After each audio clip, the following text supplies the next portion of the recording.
未门清桂瓦上霜，一母双子分两厢。兄捧玉册，登云堂，弟饮残羹，卧冰床。我落地那日，母亲血崩而亡，祖父大喜大悲，中风没了。1天之内死2个人。父亲给我赐名逆生，落地克亲，不如不生。二公子，老爷叫你去祠堂。下雪天去祠堂，准没好事。今天真冷，魏伯。二公子，天冷就不要刻刻练字了，手都冻坏了。老爷一生清贵之名，父亲当年不许人喂我奶，就断送在你这不孝不悌的不孝子手中了呀！是魏伯抱着祖父牌位闯进正堂，救了我一条命。没死的孽障，倒还知道让路。我也去祠堂，离我远点儿。大冬天的晦气，哼！魏家的福星。孽子，过来了就跪好。今日有好事，你兄长即将拜入国子监司业秦公门下为弟子。孩儿必当勤勉，不负父亲教诲，不负秦公青睐。好，五子当兴家。孽子，你哥哥有好事，你连句吉祥话都不会说。恭喜兄长，弟弟客气，你我亲兄弟，不必如此拘谨。刚下雪就让孩子跪祠堂，父亲和姐姐看着多心疼。心疼？这个孽子还有脸提父亲和卢娘？你看看你跪在谁面前？你祖父、你娘，你还有脸让他们心疼？贵人息怒，孩子还小。逆生啊，魏家可没亏待你，吃穿用度一样不少。你兄长有出息，你该替他高兴。将来你兄长发达了，还能忘了你们2个弟弟？娘，冷回屋。你带守城先回。好，这就回。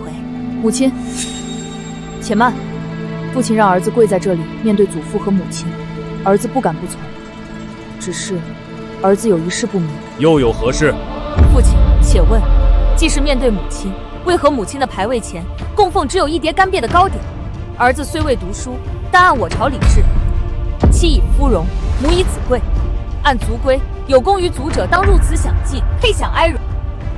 可如今母亲本应在前的牌位缩在角落，共舞连寻常仆妇的祭奠都不如，这规矩何在？崔氏，卢娘是我的发妻，是朝廷金表的杰妇，你怎么敢如此苛刻？老爷，我只是一时疏忽。疏忽？卢娘的陪嫁庄子是谁在管？首饰戴在谁身上？你真当我什么都不知道？你好大的胆子！他是卢氏亲儿子，不能当众说自己母亲不配享祭。国子监司业即将收徒，他不敢有半点纰漏。崔氏，明日把卢娘供奉补齐，且告罪文烧在灵前。往后1个月，你每日午后贵族3个时辰赎罪。是，官人。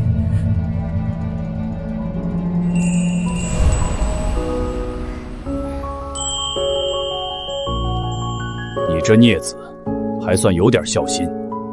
跪够了就回去吧。天冷，我让管事给你送件过冬新衣和炭火。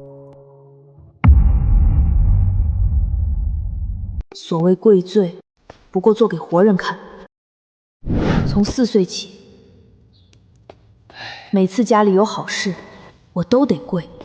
哼！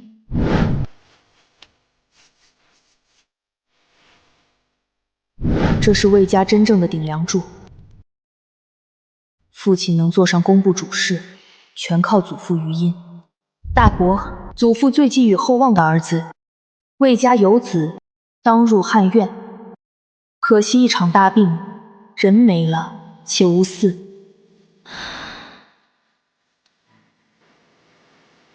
活人厌恶我，这个逆子，厌恶到恨不得我死。死人却在给我铺路。祖父。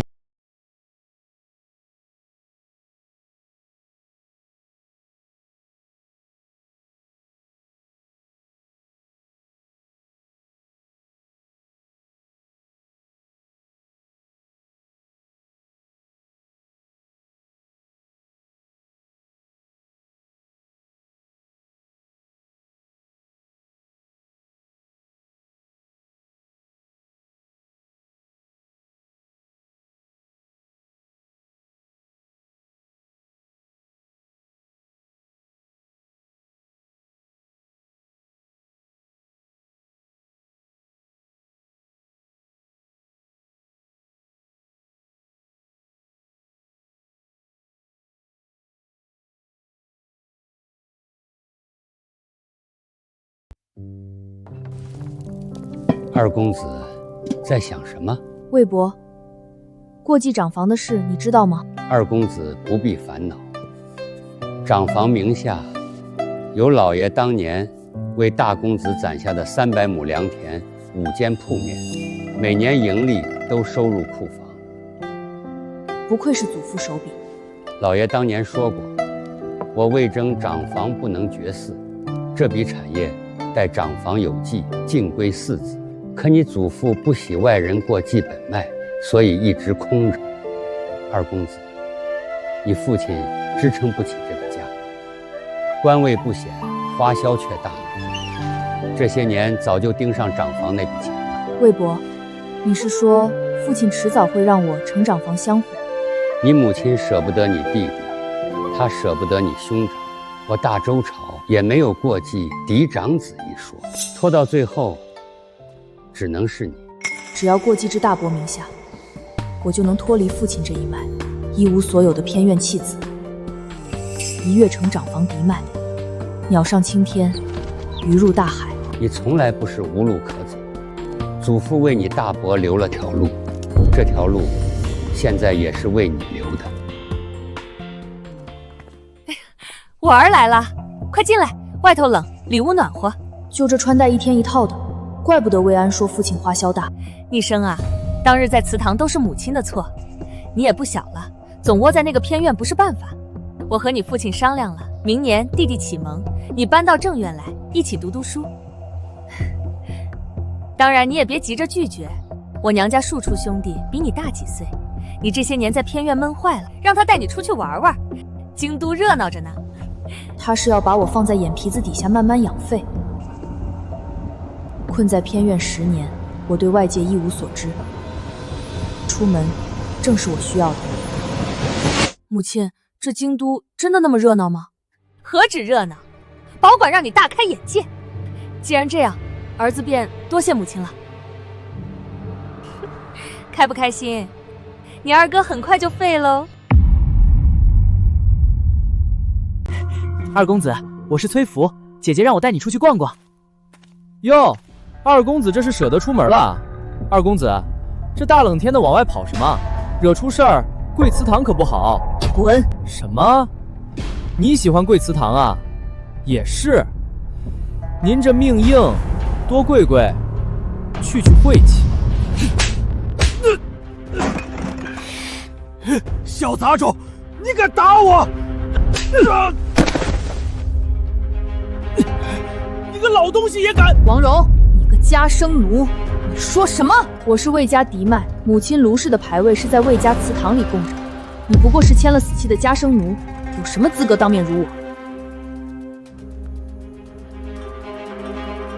你等着，大公子不会放过你的。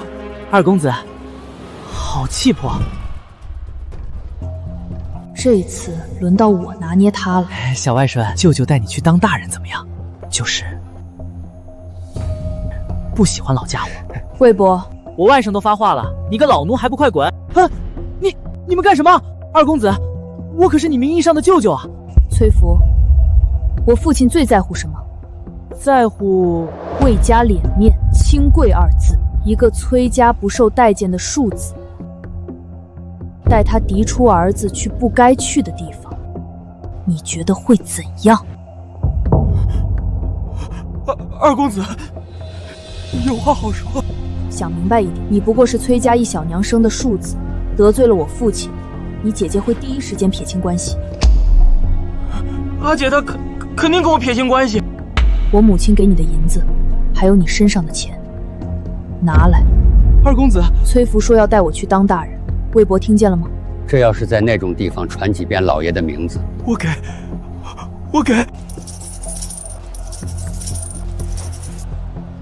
放心，世上哪有小外甥为难自己舅舅的？今天的事，烂在肚子里。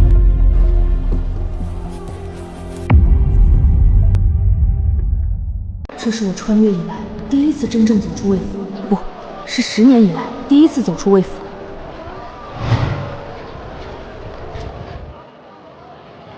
小公子，买画。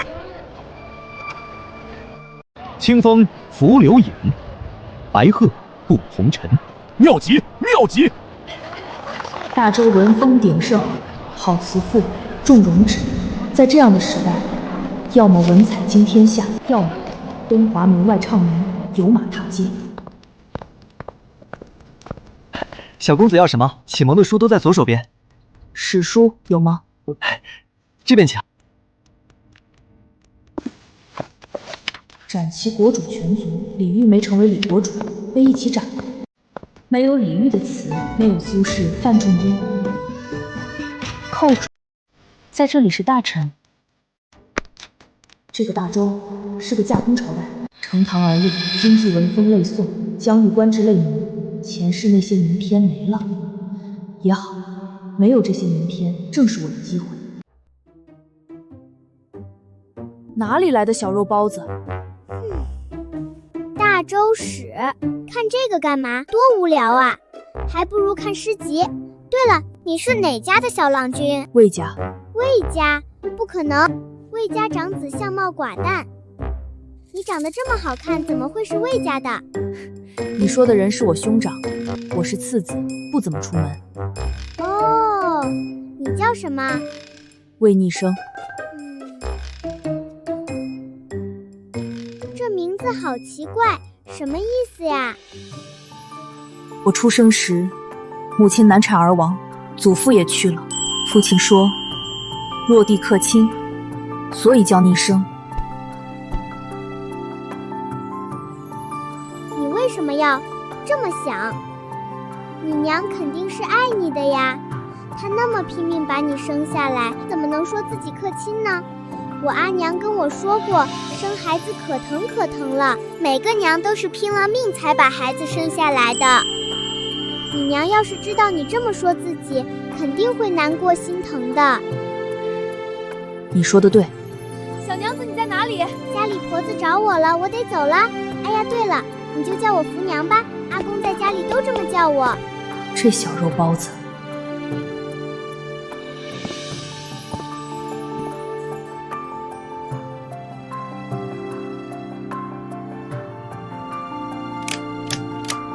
一共3两8钱，真贵。老爷从前买时，从不嫌贵。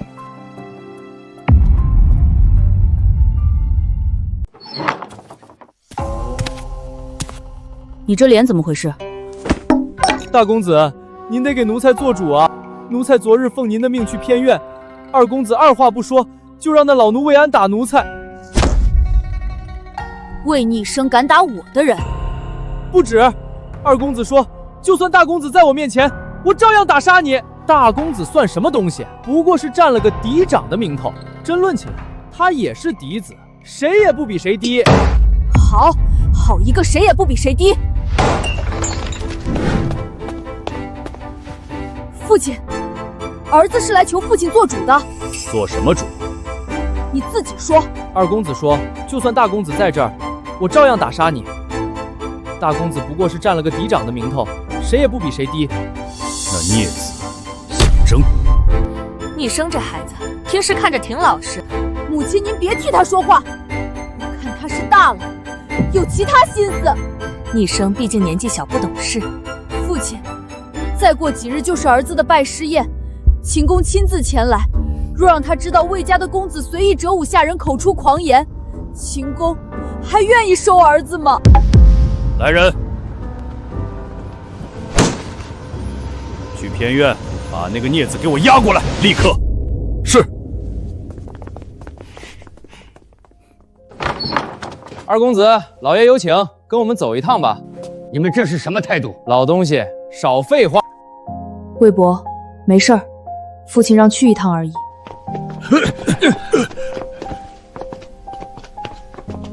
10年听话，换来了什么？孽子，跪下！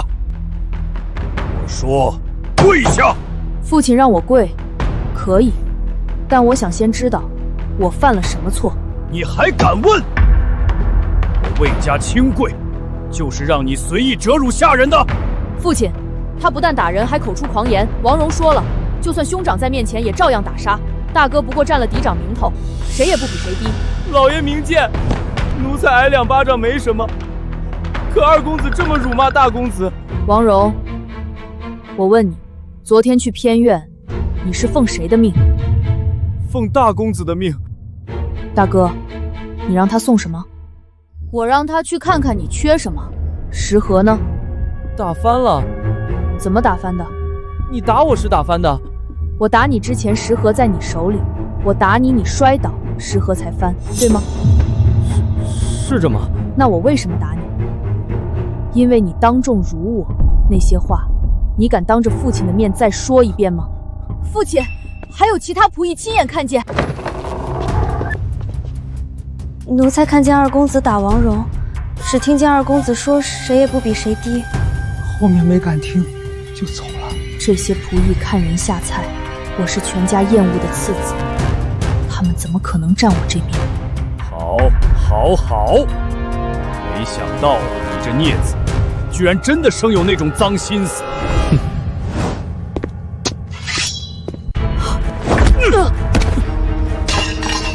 我要是你，现在就拿起这把剑自裁！我魏明德只有守正、守成2个儿子。听话，10年听话，换来的是什么？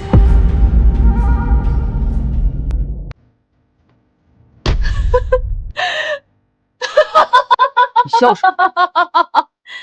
我笑我自己，笑我以为只要不惹事就能活下去。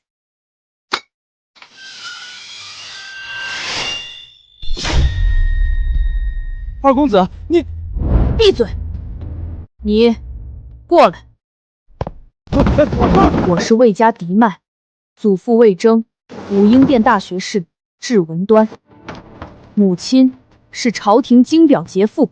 你一奴仆，安敢辱我？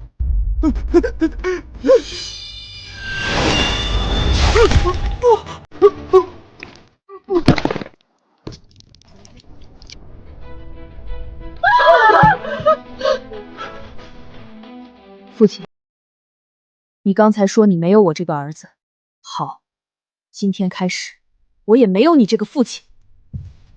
魏明德，你纵仆孺子，逼杀嫡子，你不是让我自裁吗？好，我答应你，我现在就去祠堂，跪在祖父和母亲牌位前自裁。我倒要看看，明日过后，这大周朝堂，有谁敢用你这个纵仆孺子，逼杀亲子的魏明德？让一个嫡子血溅祠堂，明日就能传遍整个京城。那些御史，那些清流，混账东西，还站着干什么？快去劝你弟弟！快拦住他，别让他去祠堂！医生，你听我说，王荣罪有应得，他该死。这事，父亲错怪你了。医生，好孩子，千万别冲动，外面冷，雪大，咱们回屋说。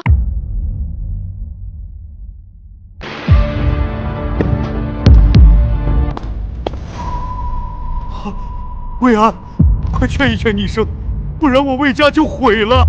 老爷，老奴斗胆问一句，恶仆当众辱骂嫡子，该不该杀？签了死期的家奴以下犯上，按大周律，按魏家家规，该不该死？二公子今日清理门户，是不是正家风，守家法？对，王荣该死，他死有余辜，他死有余辜。医生，你做得对。你这是正家风，是清理门户。对，医生别冲动，兄长错了，兄长不该信那恶仆。二公子，够，你赢了。够。明日醒来，他们会不会反悔？会不会把今天的事编成二公子持剑行凶，逼父认错？我要的是承认，当着所有人的面，无法反悔的承认。父亲。方才在中堂让我自裁，说没我这个儿子，是听信了谁的谗言？大哥，你让王荣打我的脸，破我3口，是听了谁的假话？母亲，您刚才说逆生年纪小无心之言，是替谁说话？今天不说清楚，这剑不会放下。这祠堂，我随时可以去。为父错了，不该听信王荣一面之词，不该逼你，你也跪下给我认错。都是兄长的错，不该听王荣的话，兄长对不起你。母亲也是一时糊涂，你是10年了，10年听话，10年隐忍，10年低头。今晚，我终于站直了。二公子，这是厨房送来的，他们说是主子该有的分量。昨日那一剑，震慑的不只是魏家3口，整个魏府的仆从都知道我不好惹了。都听明白了吗？各位，一定要帮公子传播出去。你们听说了吗？魏家子。哪个魏家？工部魏主世家。昨日有恶奴当众辱骂他，你猜怎么着？怎么着？那二公子当场拔剑，把恶奴杀了。杀了？何止？他提剑去中堂，恶奴如主，我郑家风有何不可？对，恶奴如主，杀得好，这才是清贵之家的风骨。你昨天到底带那个孽种去哪儿了？阿姐，我带他去赌坊了，真的。赌坊？难道去一趟赌坊就能让人变成那样？你知道王荣吗？知道啊，前日出门，他被二公子扇得跟猪头似的。昨天下午，王荣被那个孽种杀了。杀了，就因为2巴掌。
二公子，夫人让奴婢送来新衣，请二公子换上赴宴。二公子，这是夫人的小花招，让你坐开时辰出场。但今日这宴得去，养名望就在今日。陛下亲口夸过您，秦公点名要见您，老爷再不愿意也得让您去。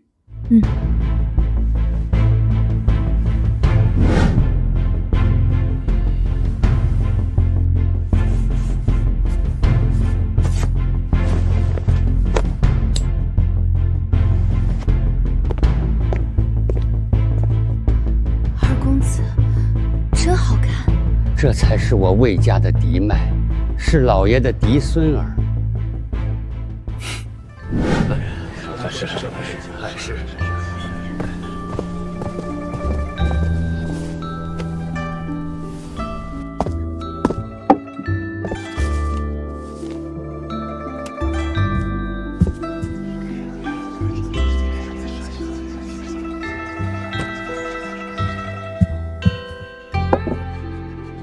为学之道，在明明德，在欺民，在止于至善。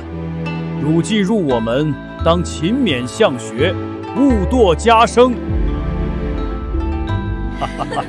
真是吧？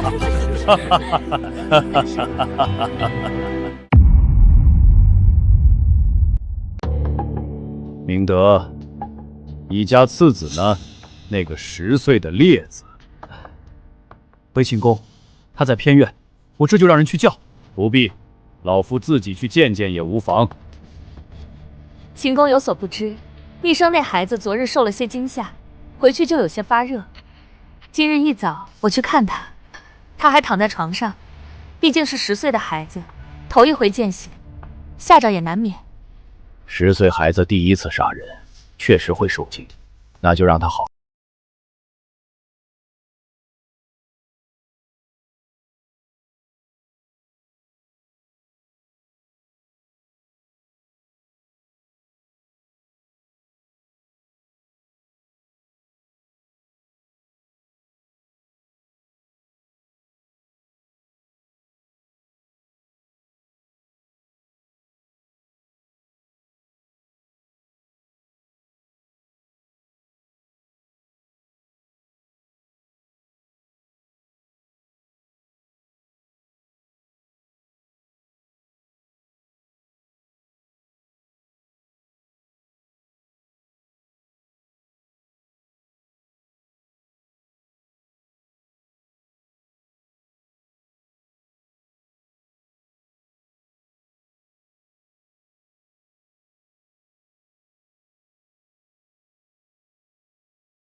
读什么书了？《论语》《算经》。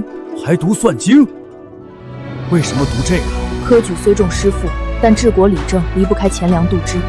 祖父当年掌户部，学生不敢堕了祖父的声名。好，有志气，有见地，不愧是文端公的孙子。老夫是不是收错弟子了？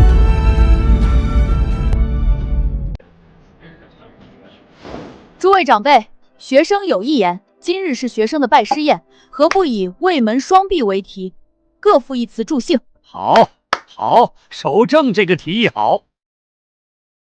父亲，学生先来。华堂今日几宴开，贵客迎门贺喜来。兄友弟恭共瑶台，师道尊严承教诲，文章锦绣赖栽培。从今步步上云阶。中规中矩，欠些火候。学生命人移来屏风。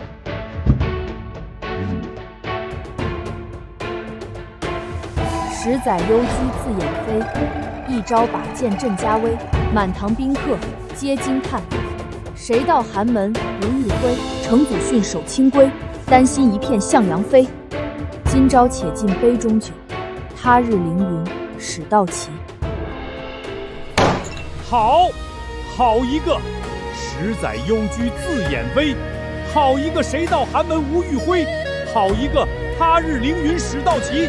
兴魏家者，当有此列子也。老夫活了40多年，从未见过这样的字体。褚遂亮的飘逸，颜真卿的雄浑，老夫都见过，可这字自成一家。孩子，这字体何名？小子自偏院揣摩祖父字迹与前代名家所得，尚无名，请秦公赐名。老夫赐名寿金。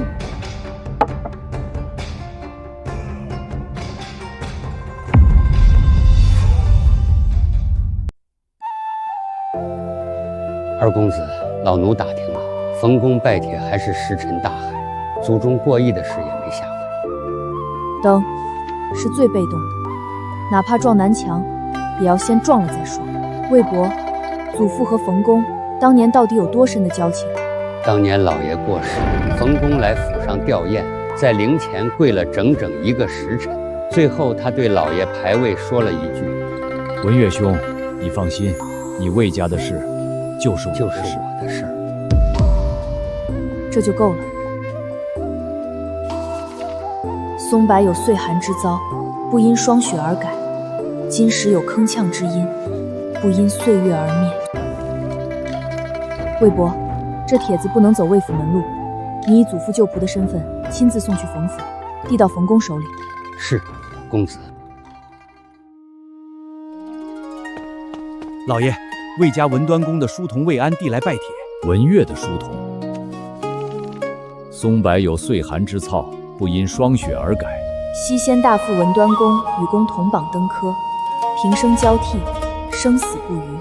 晚生虽未及见公，然常闻仙大父临终之际，公跪灵前一诺，此语明于晚生之心，至今10载，未尝敢忘。阿公，阿公，福娘想你。阿公在看什么？一封拜帖。去回帖，让魏明德带文月的2位孙子来见我。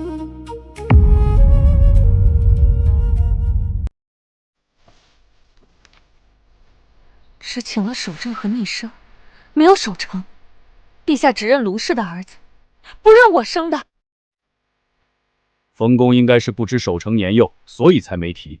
等会儿你带守成一起去，见了面自然会介绍的。那官人记得，顺便提一提我大哥的事。记得，记得。今日去见冯公，你可知意味着什么？冯公是祖父故交，若得他青睐，日后仕途无忧。秦公是理学大家，但论朝中人脉，冯公3度入阁，2任首辅，门生故吏遍天下。今日你若能让冯公喜欢，往后在国子监，在朝堂，路子就宽了。见过冯公。哎，怪不得秦燕那老头说，好一个魏家次子，美姿容，泪未尽。诸位请坐。守正如今在读什么书？劳冯公挂。对了，明德，老夫有些话想单独与你次子聊聊。冯公，您要和逆生单独聊，毕竟是陛下亲夸的列子，老夫也想亲眼看看，你不介意吧？冯公客气了，逆生能得冯公召见，是他的福分。逆生，好好回冯公的话。是，父亲。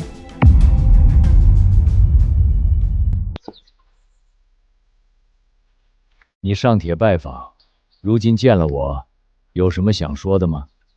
来时路上想，见了冯公该说什么？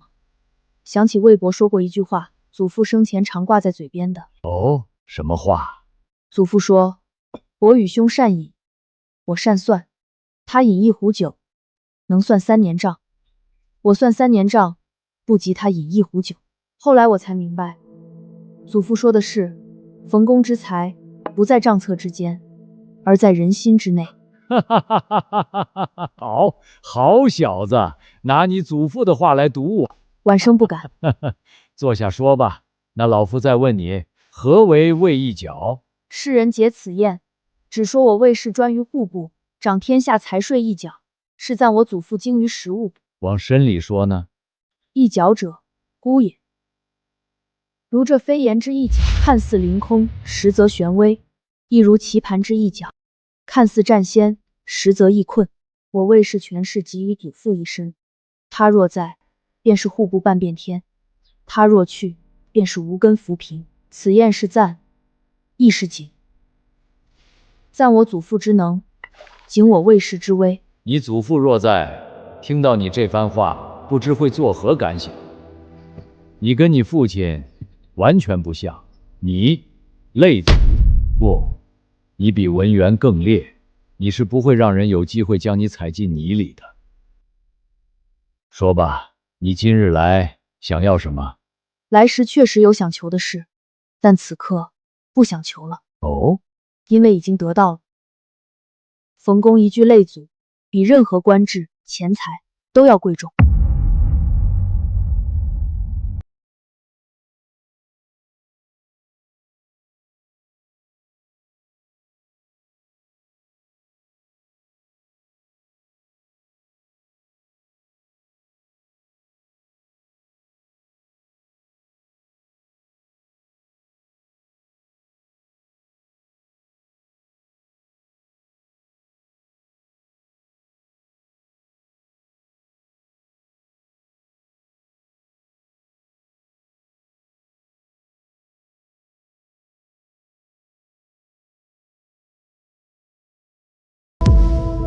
回去想清楚了再来找老夫。至于你的差事，老夫会让人去立事问问。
公子，族长为何带4个族老今日进京了？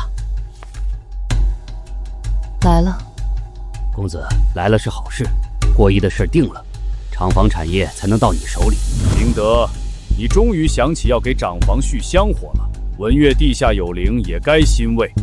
是，侄儿这些年疏忽了。既是文月遗愿，那自当遵从。只是长房产业如何处置？族叔，侄儿想还是由族中代管。每年收益30%给主家，70%归族中，这是规矩。3%，70%归族中。直系以为前10年盈利。崔氏，你是哪一房的媳妇儿？长房的事，你也要插嘴？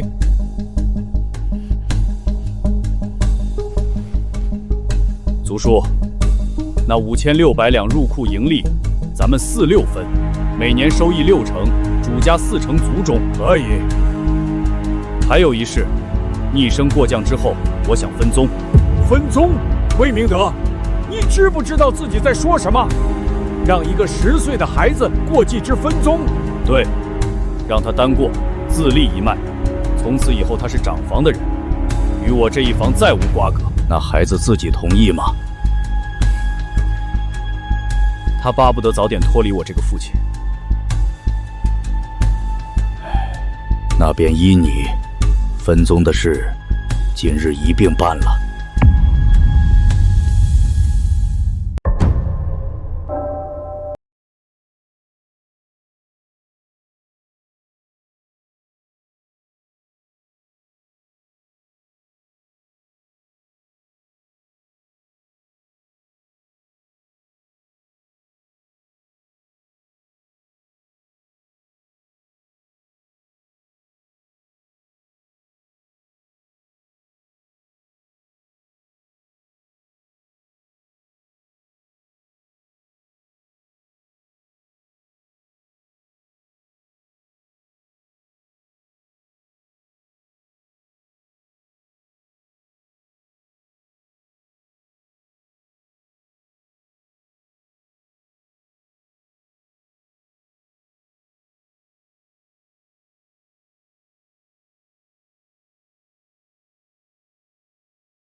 请族长将厂房产业契书全数交还给我，300亩良田，5间铺面，以及前10年入库盈利。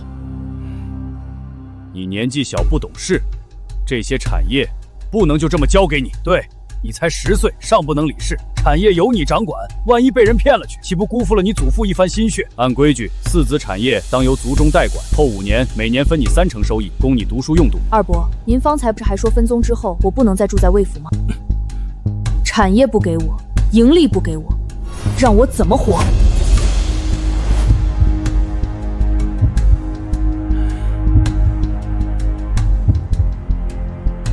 列位尊长，这一纸代管之约，怕是从我过境前便已写求了吧？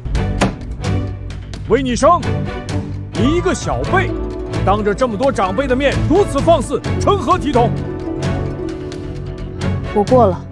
好，那我再问一句，前10年间，族中代管产业何在？又流向了哪里？这是族法、族规，说了你也不懂。好一句不懂。既然要谈礼法，那我便与诸位尊长好好论一论这礼法。今日我就是放肆了。我既入继为长房之子，按理我便是这长房之宗，是这百代不迁之嫡。诸位今日要分的，不是我一个孤儿的产业，而是这宗庙血石，先祖衣钵。礼记大传有云：别子为祖，继别为宗，继你者为小宗。我4父乃先嫡长，承别子之统，我今继为其后，便是这长房之大宗，百世不迁。大宗者，何族所尊？我入继之时，3炷香1纸书，以告于祖宗。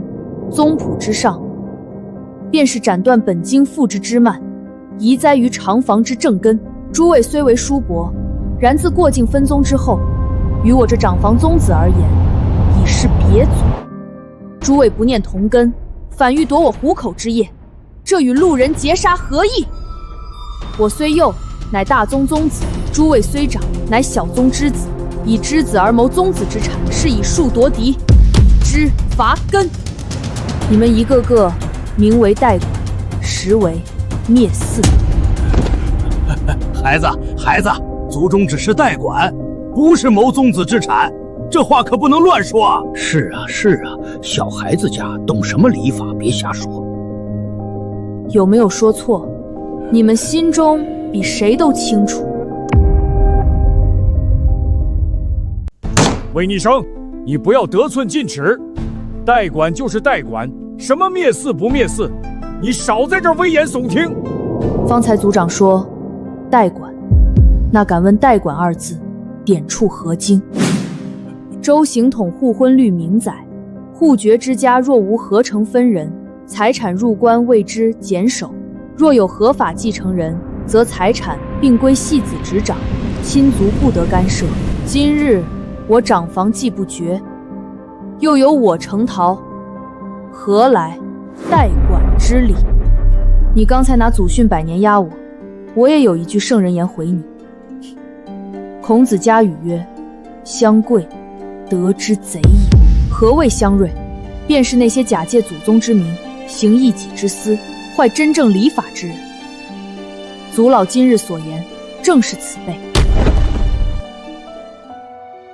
父亲，不，这是我最后一次称您为父亲。以礼丧服为人后者章，郑玄注：于来后者，为之子也。贾公言书：既为人后，则如子于父，而绝其本生。父亲大人是否还识得？这不是我定的，这是圣人定的，是礼法定的。今日过继，您亲手在祖宗牌位前烧了文书，磕了头，认下的。您与我是伯父，是叔父，唯独不是父。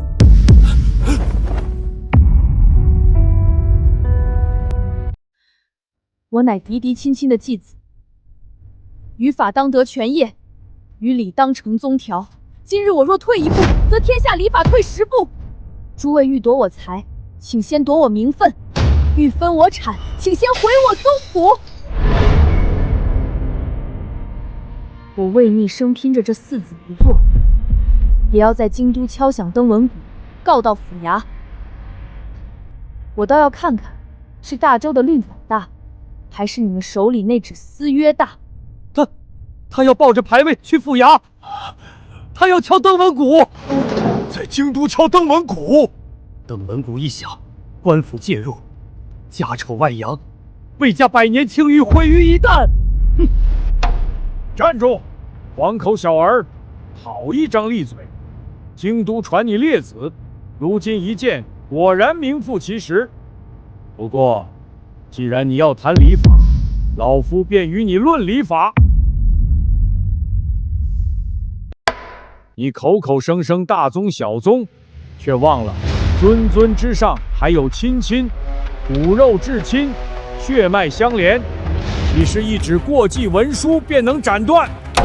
再者，你今年力虽至，名分虽尊，可我问你，你可能算出田亩之数，你可能辨别气文真伪，可能应付官府催科，可能处置佃户纷争，你连这祠堂的门槛都迈不过去，便要独掌偌大家业，这不是守业，这是败。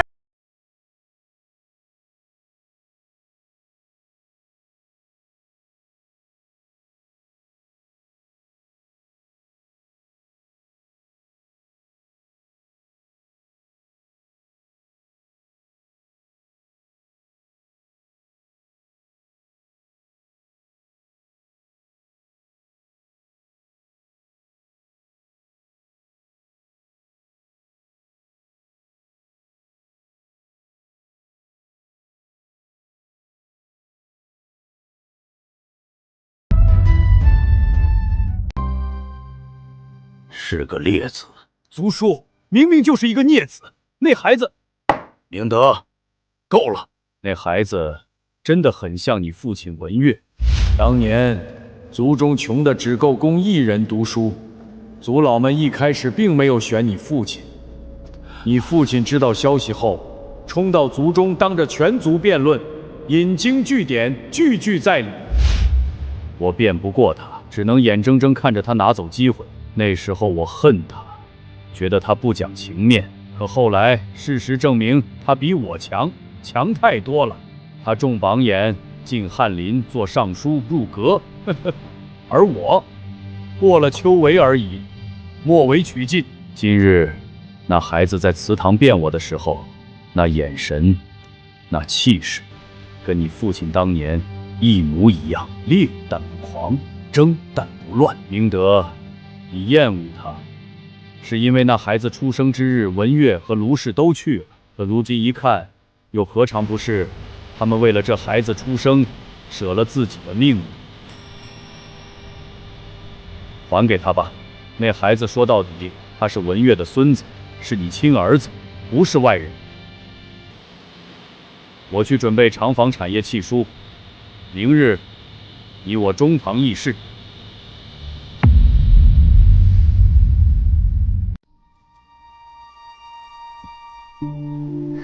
官人，妾身有句话，既然族叔决定还给他，咱们拦不住。难道就这样拱手送给他？当然不是，产业到了他手里，就真的归他了吗？他今年才10岁，契书过明之后，还是要收回族中代管的。到时候我们走走关系，把那契书拿出来，人不知鬼不觉过个名，他又能怎么办？可过到我名下会不会太明显？官人糊涂，过到守城名下就行了。对外就说这是你父亲留给守城的，那孽子还能说什么？就这么办。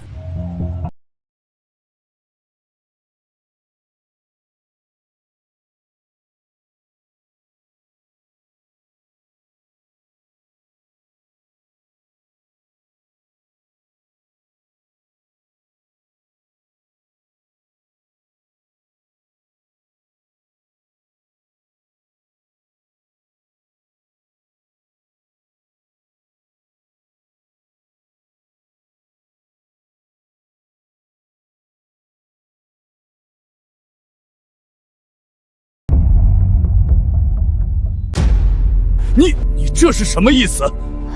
官人，他这是做什么？诸点脉田宅应问邻者，先问本宗有福亲及牧田相去100户内，与所点田宅接者，他搞这一手。日后但凡涉及他长房一草一貌，都必须过他这一关。那孽子若不应，3府备案，官衙不敢画押，买主不敢接手，你我更改不了名字。那成儿，魏伯，快去快回，我在这儿等你。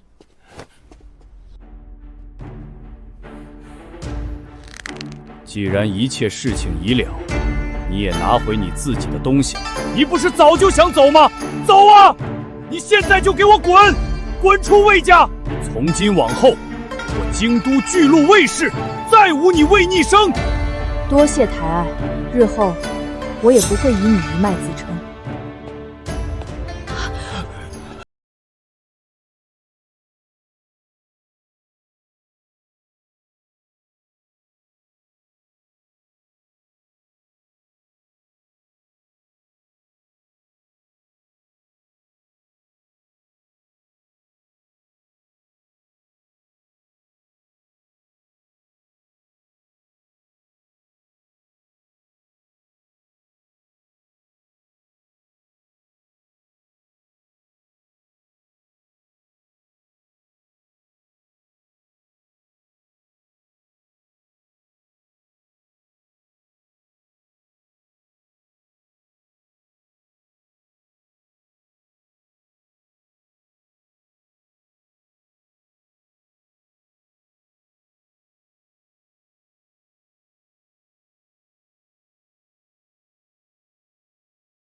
此景正应了那一句：满朝朱子贵，尽是读书人。魏家小子，学生见过秦公。好孩子，老夫就知道你非池中之物。月白衣衫，风姿如玉，不愧是文端公的孙子。守正，你愣着做什么？没想到今日是二弟。弟什么弟？逆生如今是成了你家长房，小宗继大宗。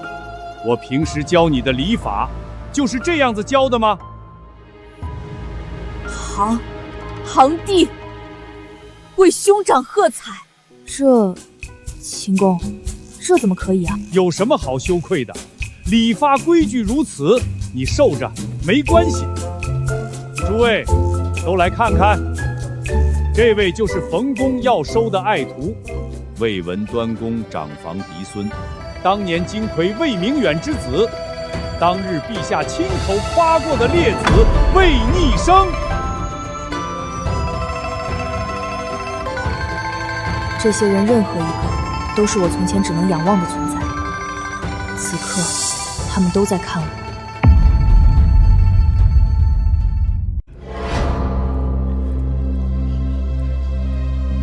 凭什么？凭什么他配？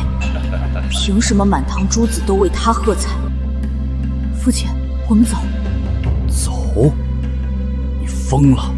走去哪儿？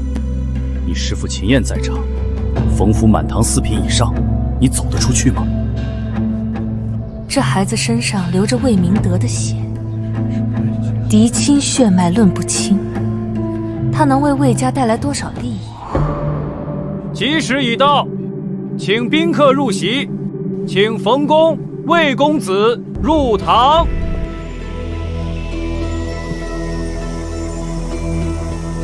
为冯公贺。拜师礼开始，以礼正衣冠。可2礼敬手，3礼拜先师，4礼拜先生。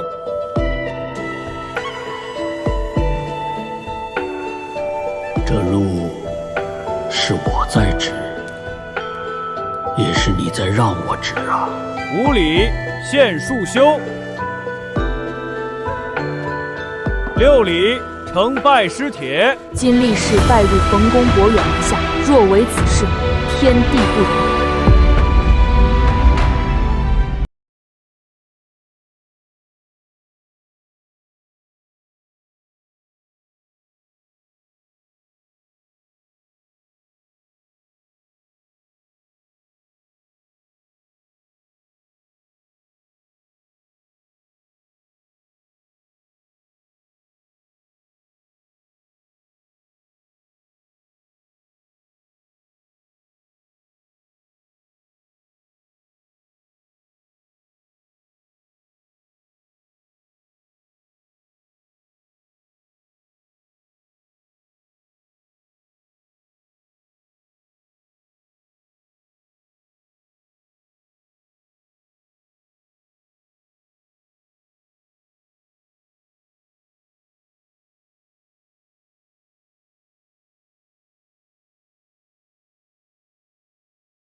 好孩子，今日之后你就是冯公的正式弟子了，好好学，别辜负了冯公。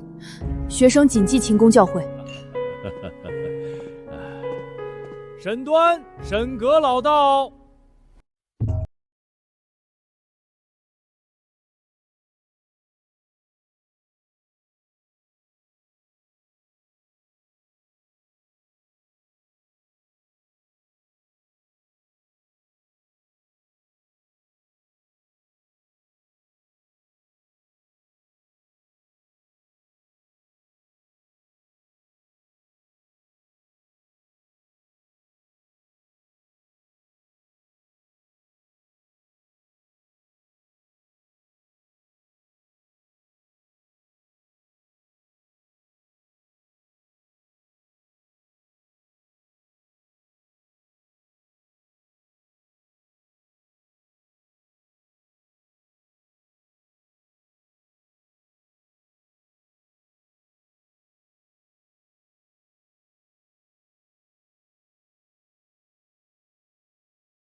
沈端2次看向魏明德，可魏明德胆小谨慎，没有魄力，靠祖父余毅在工部熬了8年，连个郎中都不敢争。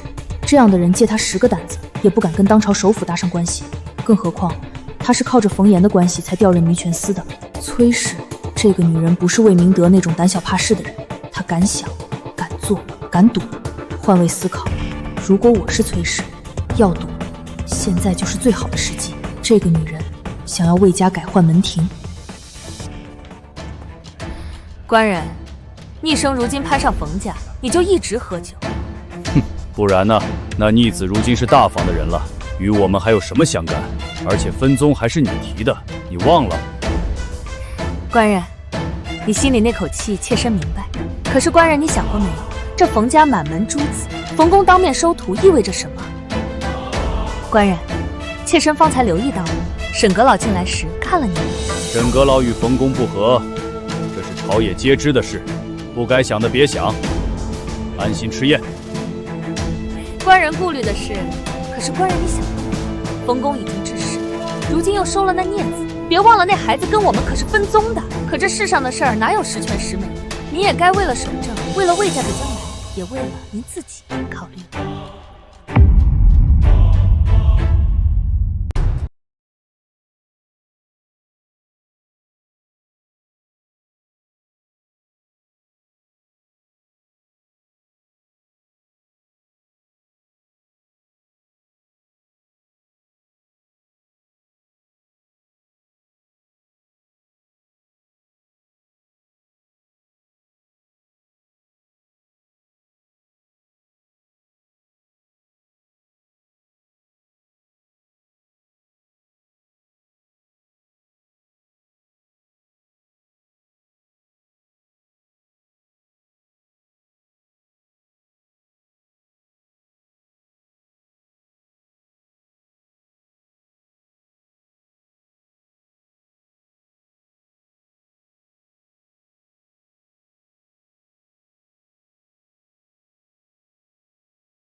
沈阁老神采依旧，下官魏明德敬仰已久，今日得见，三生有幸。可是魏文端之子魏明德正是家父，沈阁老知道下官。明德在工部几年了？8年了。8年，营柱司、余祭司都是好地方，只是明德在这2个地方待了8年，就没想过动一动。一个人在一个位置上坐了8年，是因为他没本事，还是因为他没人脉？不必紧张，沈某不过随口一问。下官是来给沈阁老敬酒的。敬酒？哼！明德这杯酒敬的是沈某，还是沈某手里这点权？哼！你这次子，如今可是冯公的高徒了。沈阁老，这个孩子已经过，虽已过继，但毕竟你才是生父。正所谓慈父怀旧，养育之恩为也，对吧？沈阁老说的是，逆生再如何也是下官的儿子。既然如此，明德还不去跟令儿说几句？今日是他大喜的日子，你这个做父亲的该去贺一贺。呵呵，好戏当彩啊！逆生啊，为父还习惯叫你小名，你不介意吧？为父今日来不是要扰你拜师的好日子，你过继到大房，为父心里头是赞成的。兄长早去，你能承继香火，这是大孝。想起你幼时读书，父亲带你去祠堂训导，你大哥守正陪你练字，你母亲寒冬腊月给你熬汤送医。如今你有出息了，为父只盼你记得树高千丈，叶落归根。人无论走到哪里，都不能忘了自己从何处来。你说是也不是？说得好，人伦纲常，国之根本。冯公一生最重此道，门下弟子自然都是知恩报恩之人。当年冯公在朝时最重孝道，曾上书请征表天下孝子。如今冯公的高祖想必也是孝悌双全之人。魏大人方才所言养育之恩，兄弟之情，这位小友，你不会让冯公失望吧？当然，本官只是随口一说，毕竟冯公教出来的弟子，自然是知礼守节的。不过是言下确凿，不值一训。老师，学生本想着今日是学生拜师的大喜日子，何该清清静静，不料竟还有这等丑角登台，唱了一出不知所谓的戏文，倒是扰了老师的倾听。无妨，老夫在朝40余载，什么戏不曾见过。只是说来也是巧了，当年沈阁老初入仕途，尚在翰林院熬资来时，便常在诸大臣府中屈步奉承，替人斟酒递盏，拍马撩须，那是1等1的本事。彼时老夫便曾探过，此人腰骨软似春柳，口舌甜如蜜饯，只道是少年信性，年长自当收敛。而如今再观之，竟是旧病复发，药石难医也。沈阁老，可见这知礼守节4字，说来容易，做来难。有些人嘴上挂了一辈子，到头来不过是拿它量别人，放自己身上便轻飘飘忘了。方才沈阁老抬爱，学生愧不敢当。学生初入师门，学问尚浅，不敢言孝悌双全4字。不过沈阁老方才所言孝字，晚生倒有一些心得。孔子曰：孝乎为孝，有于兄弟，施于有政。可见孝悌之道，重在修身齐家，而非挂在嘴边。学生如今过继大房，承继香火，此乃孝。今日拜师冯公，从名师受教，此亦孝。他日若能学有所成，报效朝廷，更是孝之至也。至于养育之恩、兄弟之情，学生铭记于心，自会在礼法允许之内尽一份心意。但若有人要晚生将私情置于宗法师道之上，晚生不敢从命。沈阁老以为呢？依我看，你已然是忘本之徒。您说学生忘本，学生不认，该因学生不敢忘，亦不能忘。只是沈阁老，学生敢问一句：学生的本究竟在何处？按宗法，学生过继大房，承继香火，大房便是学生的本。按礼制，学生今日拜师冯公，师徒如父子，冯公便是学生的本。按朝廷法律，学生他2日若能出仕，忠君报国，君父便是学生的本。沈阁老今日所言，养育之恩、兄弟之情，是欲以私恩置于宗法师道君父之上，还是欲教学生只认私情不认礼法，用私情之小本压宗法师道君父3重之大本？沈阁老，此论恐不妥当。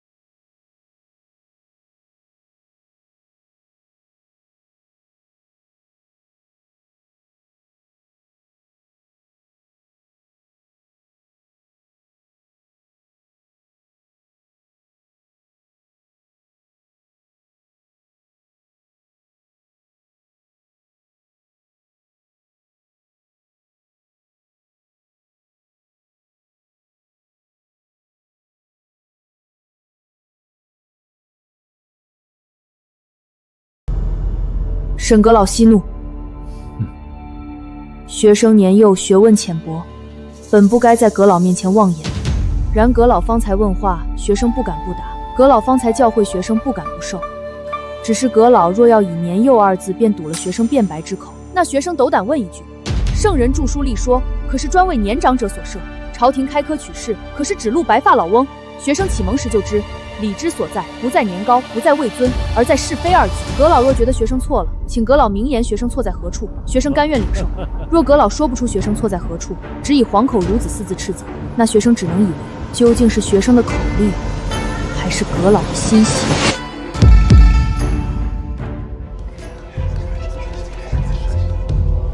沈阁老息怒，学生年幼，方才若有冒犯，甘愿领罚。你还有何言？学生方才所言句句真心，绝无半分轻慢阁老。阁老位列台阁辅佐天子，学生心中只有敬重。只是学生不明白，阁老今日来冯府赴宴，本是喜事一桩，为何要替魏大人传话？又为何要当众质问学生孝悌二字？阁老方才那句“有人给你撑腰”，究竟是何意？恩师从未在学生面前说过阁老半句不是，阁老却当着满堂宾客暗示恩师给弟子撑腰，与朝廷首辅作对，这是君子之行吗？阁老与学生今日初次相见，本当把酒言欢，可阁老一开口便是让本身附体养育之恩、兄弟之情，句句试探，句句诛心。学生斗胆问一句：阁老这是何意？逆生，不得无礼。沈阁老是客，你是主，哪有让客人下不来台的道理？冯公好手段，收出这么一个伶牙俐齿的好弟子。沈阁老何必动怒？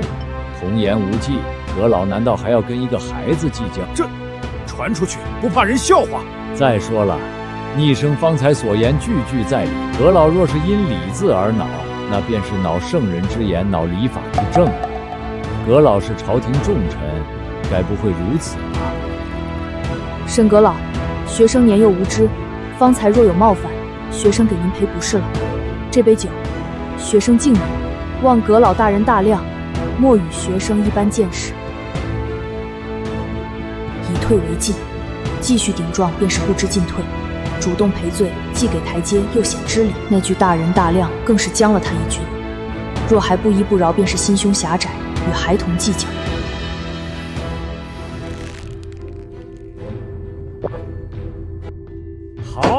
好，冯公，你这弟子日后前程不可限量。沈端今日算是见识了。沈阁老慢走。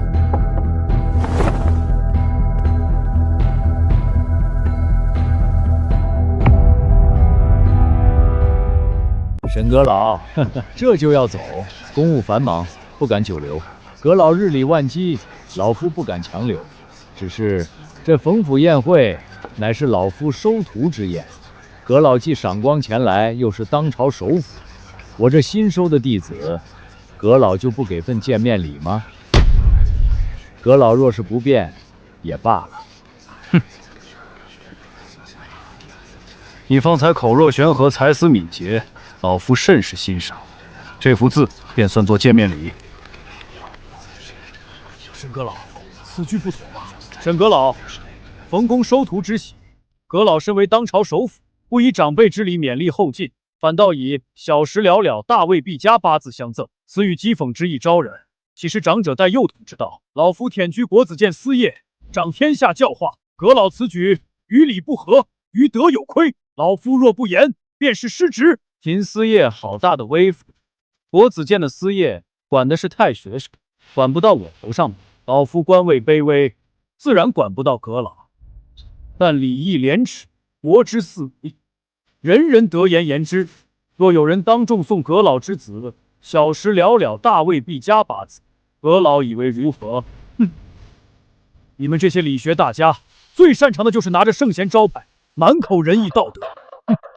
不过是沽名钓誉，标榜清流罢了。沈阁老是当朝首辅，天下表率，一言一行皆系朝廷体面。阁老纵不为自己着想，也该为朝廷的体面着想。哼，好一个秦司业！秦司业开口闭口存天理灭人欲，可你那些门生弟子，哪一个不是削尖了脑袋往吏部钻？依我看，你这理学大家的招牌，也不过是块遮羞布罢了。哼，不好！逆生，快退下！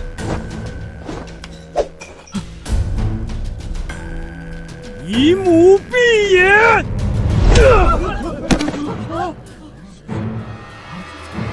老子好好跟你说话，你听不懂人话是吗？讲道理说不通，那就出来单挑！姐，算了，来，出来单挑！沈端，老子在国子监教了10年书，门生遍天下，哪一个不是凭本事考出来的？你敢说他们是钻营？敢说他们是巴结？疯了！简直是疯了！沈阁老，请留步。留什么？没看见那老东西疯了吗？秦思业仗义直言，学生感激不尽。思业方才的讲道理，学生铭记于心。不必多礼，哼，算他沈端跑得快。沈阁老，方才阁老送学生8个字，学生还未回礼，怎敢让阁老空手而归？陈逆说孔文举小时了了，大未必佳。孔文履反问：想君小时必得了了，意思是陈逆如今这般平庸，想必小时候也聪明不到哪儿去。沈阁老送学生这8个字，是希望学生小时了了，大未必佳呢，还是阁老在说自己？恩师，弟子斗胆，借笔墨一用。沈阁老，今日多有冒犯，无以为歉，这幅字算作赔礼，还请阁老笑纳。你，阁老方才说学生是利口小儿，学生认了。只是阁老既是当朝首辅，与学生一个利口小儿计较这许多，不知究竟是学生的口利，还是阁老的心小。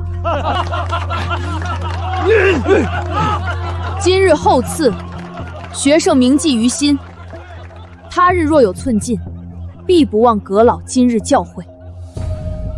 自我分宗那日起，我魏逆生便是京都卫士之子弟，二伯的卫士，我攀不起。既已改换门庭，便好自为之。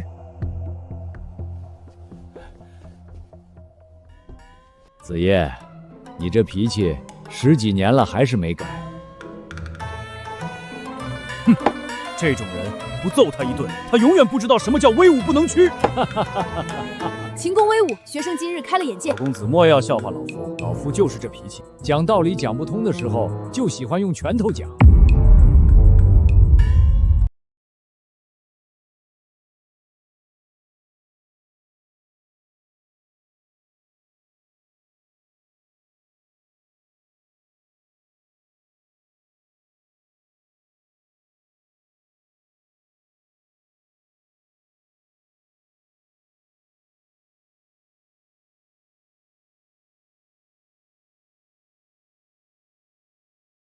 到堂中来。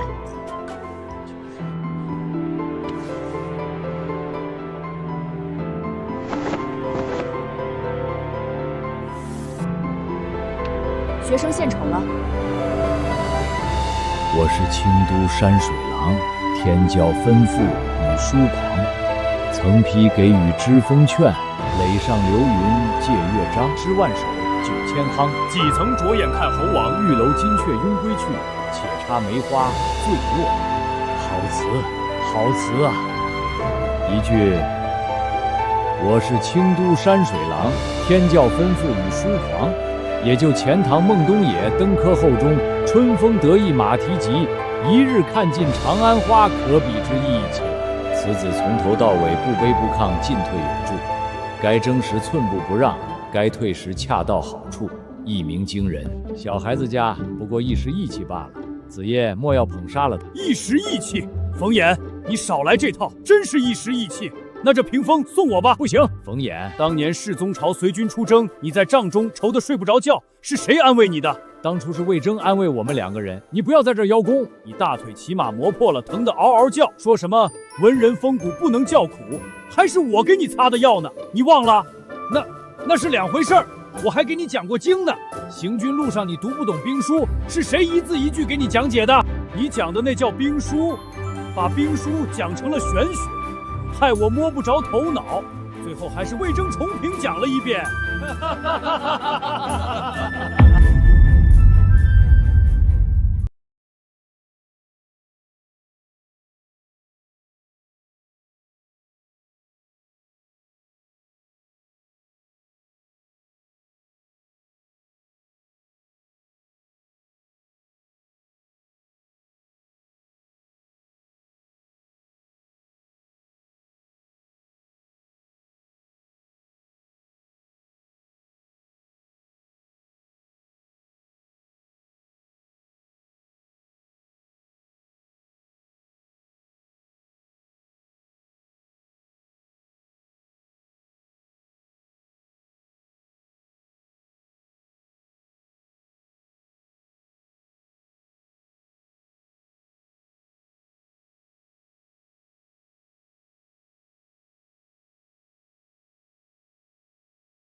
哼，呵呵呵，这还差不多。不过你这字很不错，但受金体锋芒太露，容易伤了自己。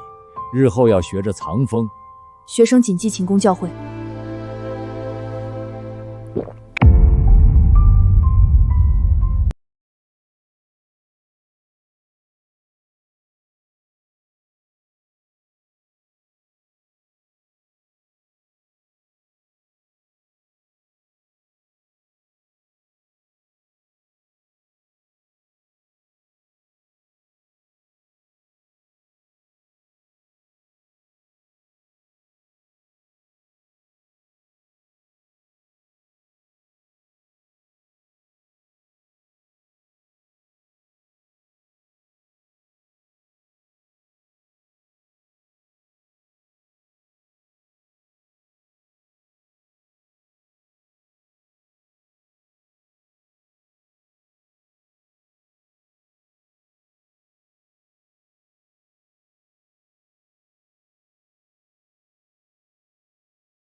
心中起疑，派小股部队反复喊杀冲锋，试探有无伏兵。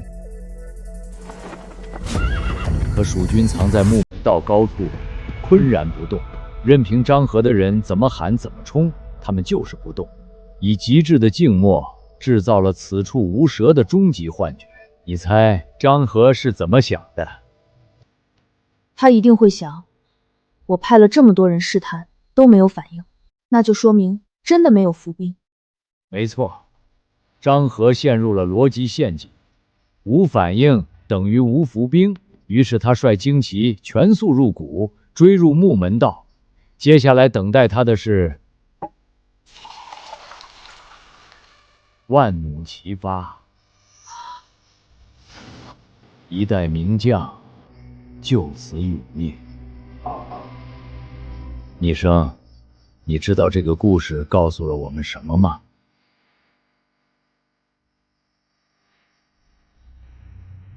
这是打草惊蛇的反向极致。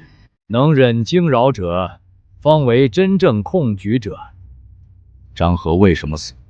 他派了数部部队试探，可一而再再而三没有反应，他就以为安全了，却忘了真正高明的猎手，不是急着出手的人，而是能在暗处一动不动，等你走进陷阱，才扣动弓弩扳机的人。张合之福，于是善计打草惊蛇，而诸葛武侯能忍惊扰者，而成真正的控局者。逆生，受教了。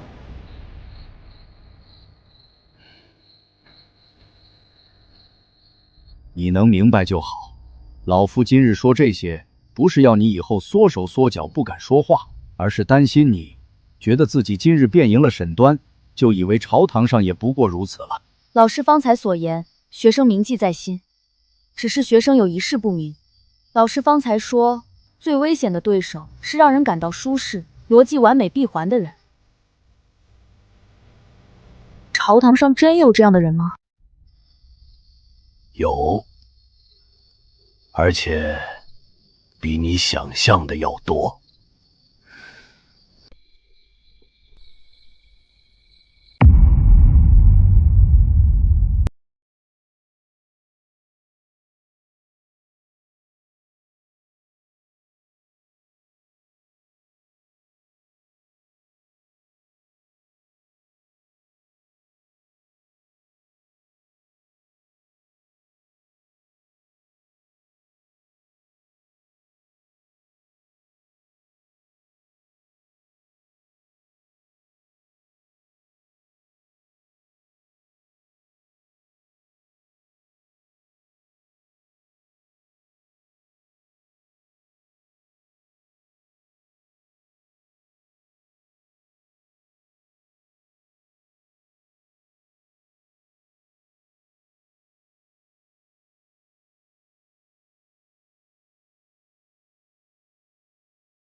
当然不会让你白写，你那首词我会献给陛下。老师，那首词是学生给老师的礼物啊。只怕陛下横刀夺爱啊！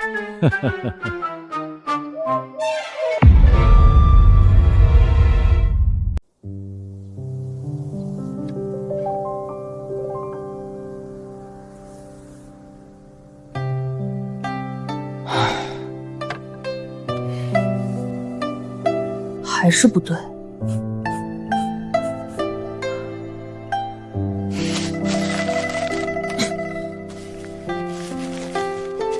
公子，水凉了。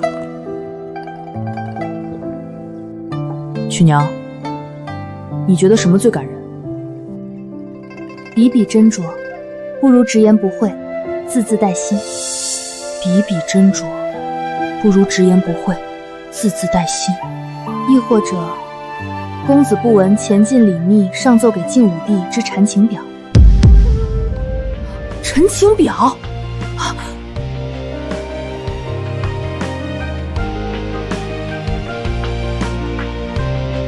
我不应该站在官员的角度，我应该站在自己的角度，一个10岁孩子的角度，不需要斟酌，不需修饰，只需要真。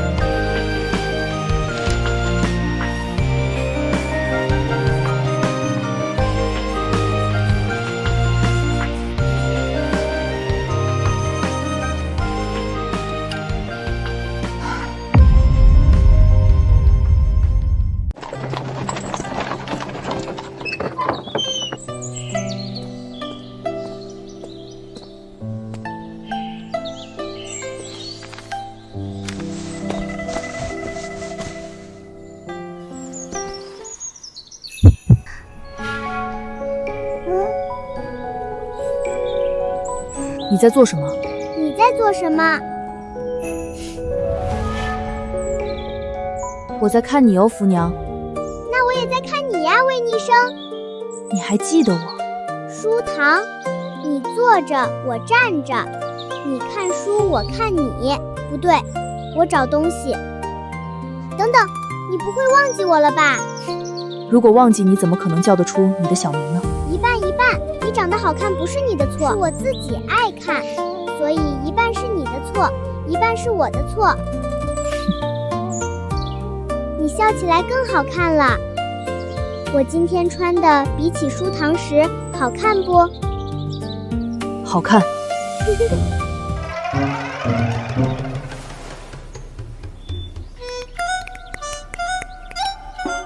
福娘，阿公，福娘好想你呀！福娘，这是阿公的弟子魏逆生。逆生，这是老夫小孙女冯淑，小名福娘，今年8岁。你好呀，冯姑娘好。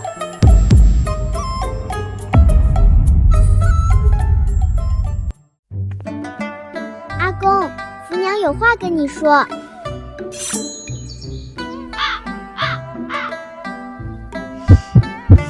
阿公平时不让福娘见其他郎君，不是说会为福娘挑一个有才学、生得好看、有前途的郎君吗？是说过。如果这个的话，福娘没有意见。阿公，他会不会嫌福娘胖呀？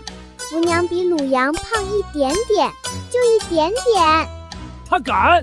他要敢嫌弃我的小福娘，阿公直接把他插地里当人参。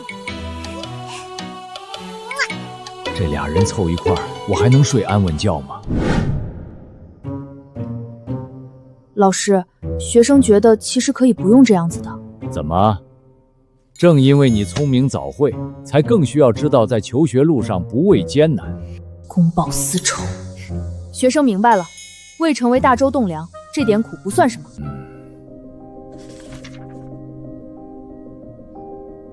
这孩子天生当官的料啊！老师，可有问题？没有问题，你写得很好，好到无可挑剔。老夫原本以为要替你改一改，没想到通篇看下来，竟是一个字都动不得。只怕此书上于陛下。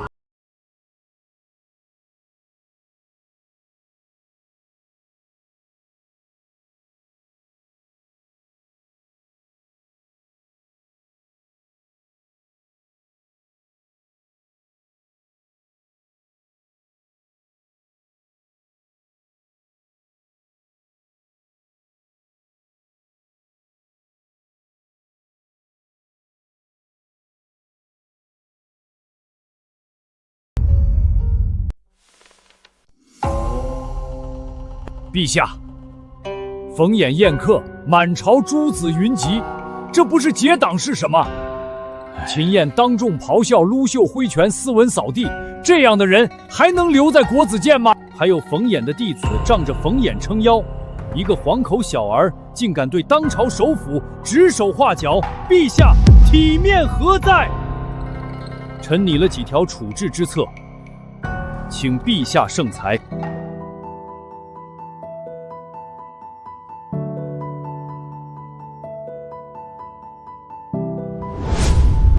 让朕训斥一个10岁的孩子，传出去不好听。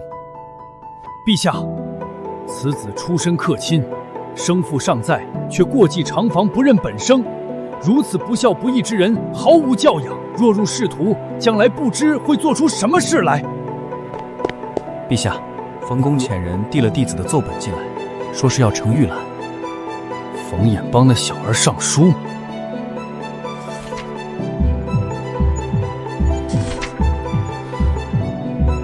臣本悖逆所生，落地而母亡，父增臣如仇欧。臣无父母，唯有君父。陛下，臣知君父也。吾这话若是朝臣所说，我半分不信，但出自一个10岁被全家厌弃的孩子之口。陛下，您看，这魏逆生小小年纪，无官无职，居然敢上本。沈端，朕问你，你是不是在朕面前说一个10岁的孩子毫无教养？臣只是……你说他过继长房是不孝，可奏本上写的明明白白，臣无父母，唯有君父。他认的是谁？是朕。他称谁为父？是朕。那你置朕于何地？我大周巍巍庙堂，朕的首辅，朕的首辅啊！我大周首辅，竟容不下一志宏！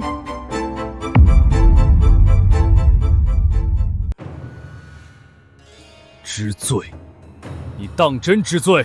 朕问你，山东株洲蝗灾，你可曾认真督办？宁夏向党人戏编，你可有切实应对之策？辽东契丹虎视眈眈，你又拿出了什么章程？朕的大周四方不宁，百姓不安，你身为首辅，可曾有一日将这些事放在心头？朕看你是一心只想将我大周朝堂变成你沈端的一言堂。臣不敢，臣万死。沈端，朕今日把话说明白，此事到此为止，朕不想再听见任何人提起。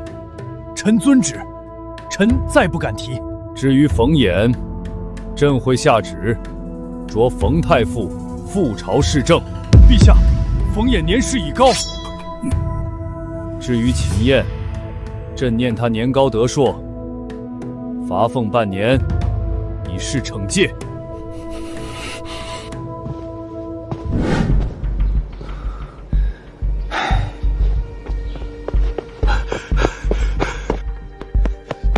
阁老留步！秦燕带了100余名国子监弟子在午门外候着，说要当面跟阁老论理讲道。那老匹夫疯了不成？午门之外，朝廷体面之地。阁老，秦燕他什么时候讲过体面？走侧门。沈阁老英勇，英勇什么？那老匹夫明摆着冲我来，你以为侧门他就没派人？你可愿着紫袍？阁老，我不经打的呀，外面100多号人呢，快脱！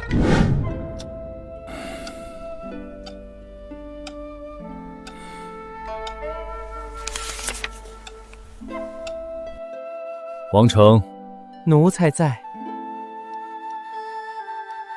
此子所奏所言，真否？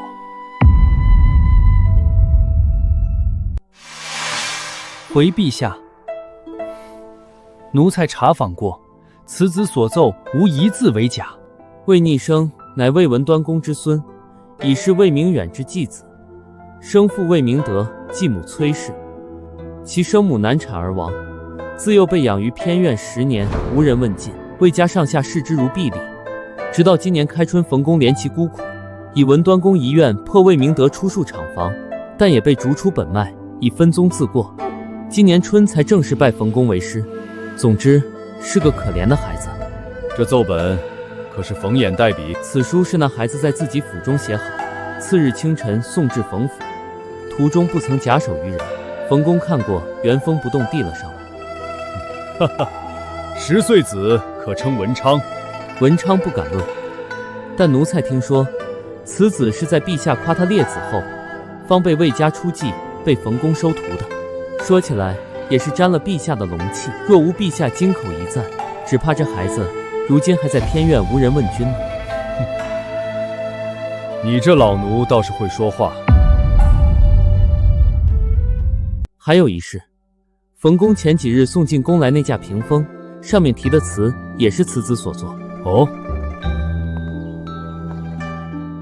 我是清都山水郎，天教吩咐与疏狂，曾批给予知风劝，垒上流云借乐章，诗万首9000觞，几曾折眼看猴王。这孩子倒不怕得罪人，沈端要是知道这首词，怕要气得好几天睡不着觉。这字莫非也是他所创？回陛下，确是魏逆生所创。此子幼年在偏院无人管教，便自己临帖，写着写着，竟写出了一首字体。魏家无人理会，倒是秦公初见，赞不绝口，赐名寿金。寿金，笔画犀利，结构清俊，笔锋如刀，其形受尽。好字，此字当由烈子创。没想到啊，朕这一朝竟出了个神徒。大周万方之民皆是朕的子民，朕为君父，民子德才自当得夸。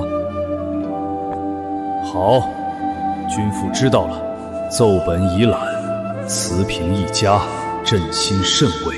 好好读书，朕等着你长大。天子对一个孩子说：“等着你长大”，这是何等期许！去送给那个孩子。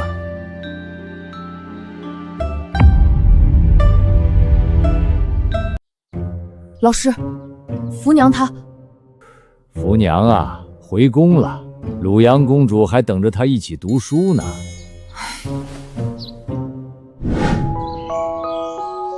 福娘，福娘。公子，公子，有旨意，有旨意。公子，快换衣裳，宫里来人了。陛下降旨是圣旨。魏伯别慌，你随祖父接过旨，知道规矩。你去营，我换衣裳。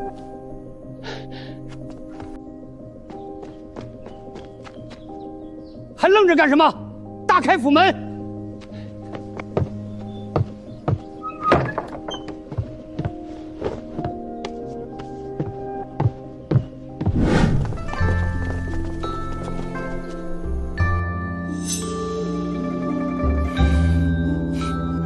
草民魏逆生，恭迎天使。好一个翩翩少年郎！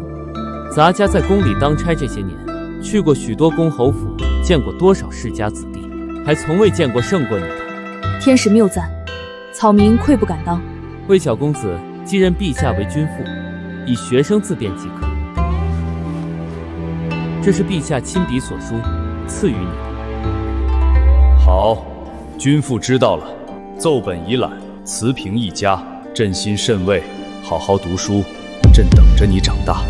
此生必不负君父厚望。这还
2年时间，说长不长，说短不短，长到足以让朝堂格局重新洗牌，短到不过一场秋闱的距离，难。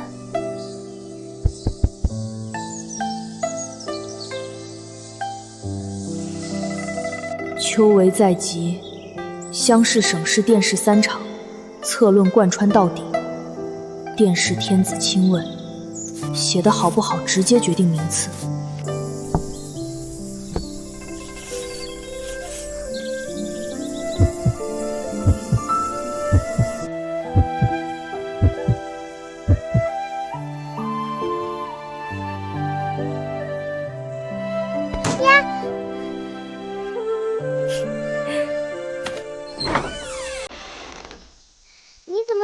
回头，我回头还要提前知会冯姑娘。我就是路过，路过还带着绿豆汤和桂花糕。阿公说你写策论辛苦，让我送来的。替我谢谢老师。福娘，你头上的绢花歪了。你欺负人！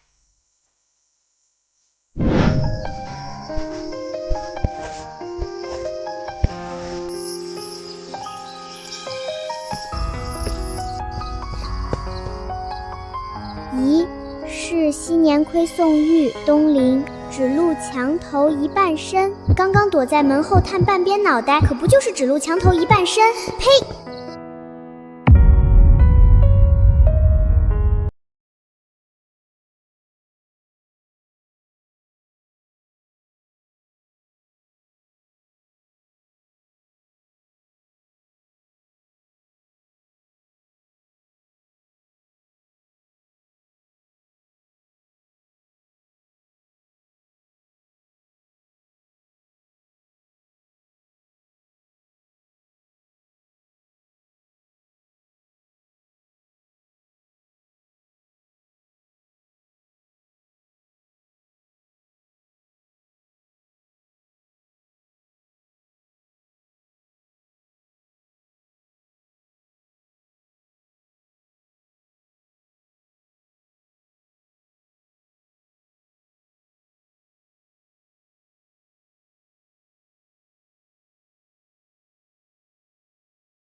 怎么，怕人说闲话，怕御史弹劾，还是怕沈端又跳出来闹事？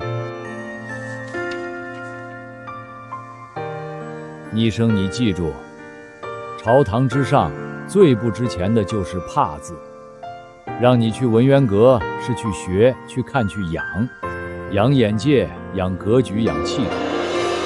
这些东西书斋里学不到，得你自己扎进去，日复一日琢磨，才能慢慢养出来。你经义底子扎实，师傅也过得去，唯独策论差一口气，差在见识。你没见过朝政怎么运转，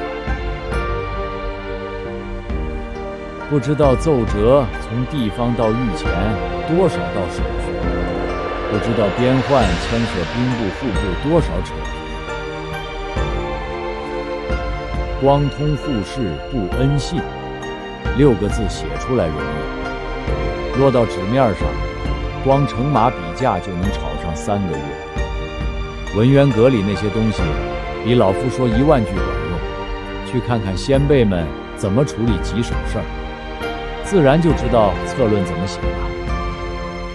老师厚爱，学生铭记于心。此去文渊阁，必当勤勉自立。行了，先回去吧。等等，去了文渊阁，好好观政，好好读书，别的事儿收一点。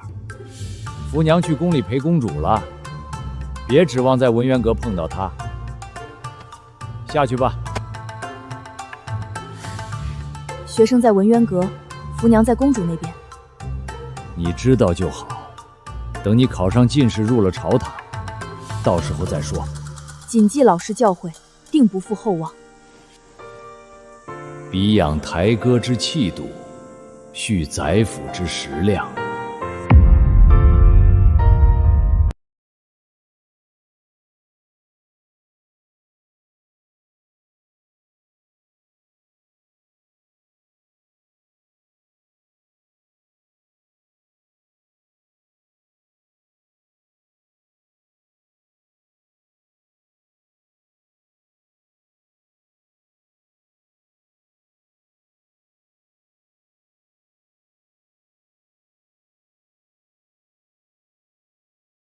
学生为逆生，入阁观政，阁下也是吗？我姓江。宁世子，东西可取完了？李典籍，文渊阁什么时候阿猫阿狗也能进了？宁世子说的是，只是学生今日进文渊阁，凭的是陛下手谕。世子方才说的阿猫阿狗，是在说陛下看走了眼，还是在说冯公见错了人？宁世子，这是冯公弟子魏世子魏逆生。冯公的弟子倒有几分本事。魏公子，方才那些话是不是太轻了？我也觉得，策论写多了，攻击力都低了。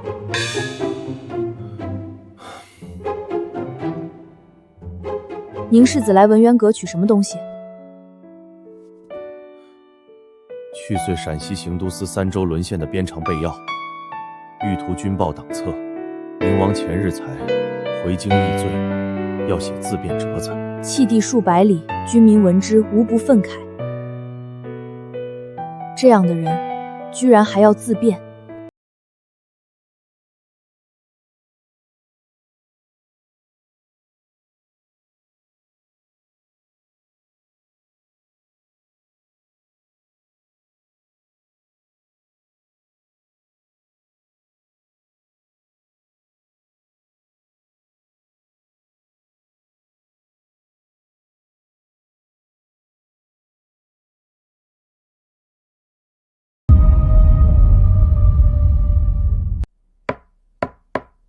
秋闱在即，老夫替你压了3个方向。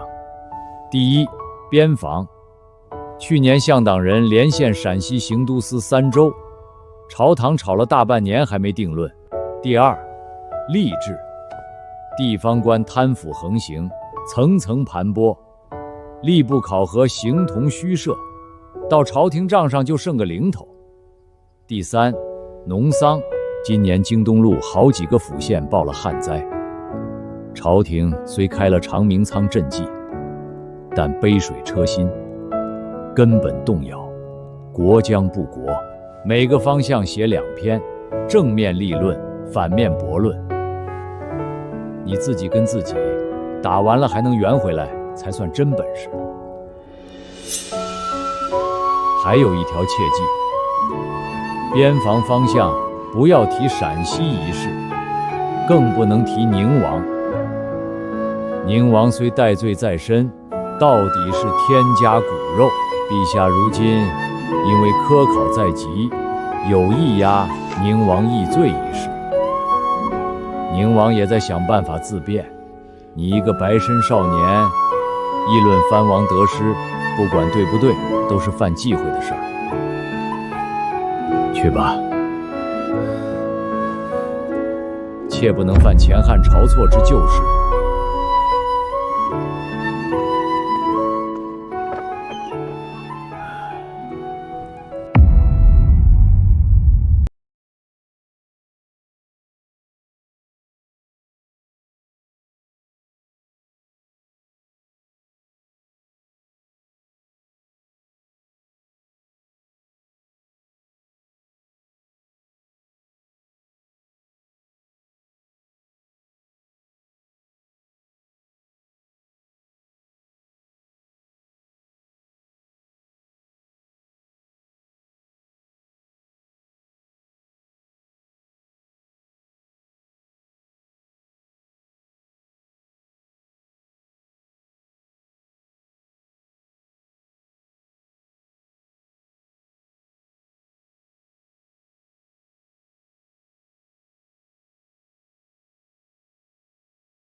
父王，陛下会杀了我们吗？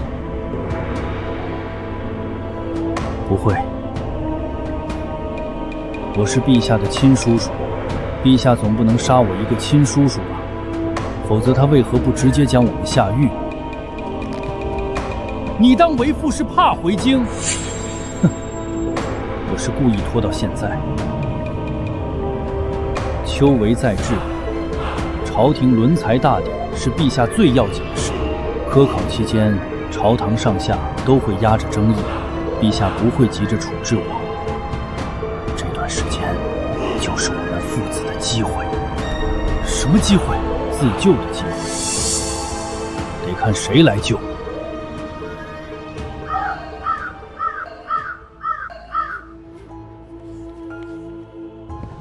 陛下，该用药了。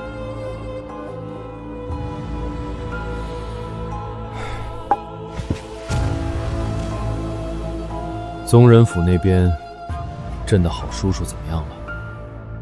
宁王每日写自辩折子，翻看边防拜药。倒是宁庶子前几日在文渊阁碰上了冯公弟子，说了几句话。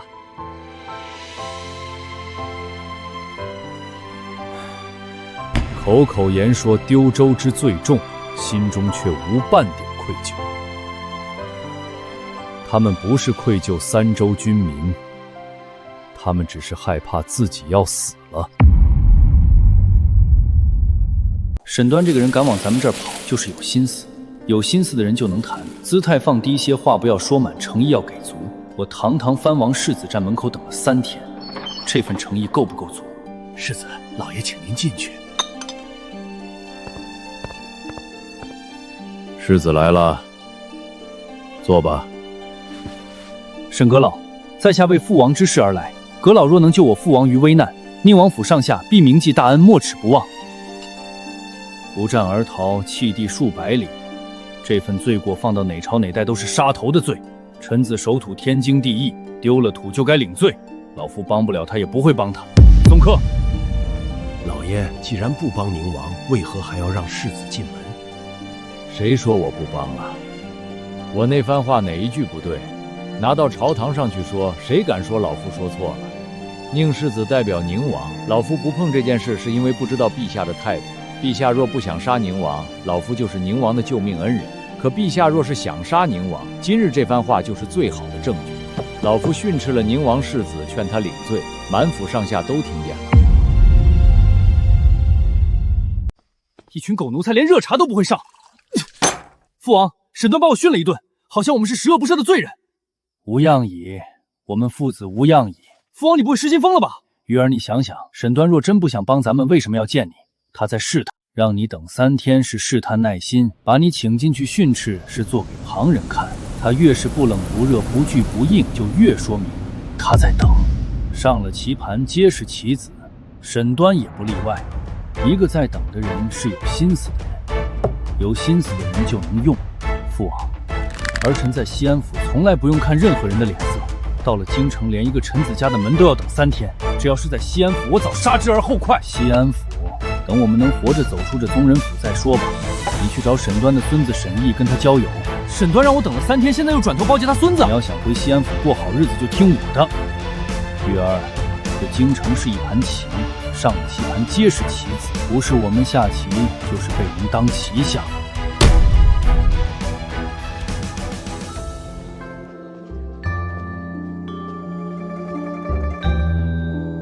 王公公，陛下这几日龙体可好？劳阁老惦念。陛下这几日好多了。宗人府那边，陛下可有什么吩咐？宁王殿下再怎么着，到底是陛下的亲叔叔，天家血脉打断骨头还连着筋呢。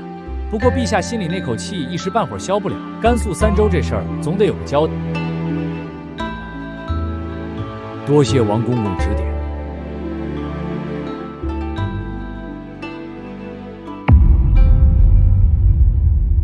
不杀，陛下不想杀宁王，或者说想杀但不能杀。藩王王婆们盯着史官笔在记着，杀一个亲叔叔这笔账太大了。但甘肃3州的债总要有人背，不是宁王，那就是别人。王爷，可愿自救乎？不是本王自救，是沈阁老愿救吗？陛下不想杀王爷。陛下不想杀我，但甘肃3州的事不能就这么算了，得有人出来顶罪。这个人不能是王爷，你是陛下的亲叔叔，但得有个替罪羊。潘瑶，殿下在自辩折子里把李元贞咬出来，怎么严重怎么写，怎么具体怎么编。李元贞是冯衍的人，他要是倒了冯党在西北根基就断了一半，冯衍再不想掺和宗室的事儿，也由不得他了。冯衍为了保陕西巡抚，就得跟沈阁老你，不是跟我，是跟陛下。李元贞有没有罪，只在陛下。陛下现在最需要的是一个台阶。好，本王咬李元贞，但沈阁老能保证本王活着走出这宗人府？王爷只需好好攀咬李元贞，朝堂上的呼应、御史台的弹章，自有我来安排。只要李元贞倒了，甘肃3州就有了替罪羊。王爷再写一道请罪折子，态度诚恳，言辞卑微，把弃地而逃说成兵力不济，仓促转移；把畏敌如虎说成保存实力，以图后举。我沈端一个唾沫一个钉，保你父子完完整整离开宗人府。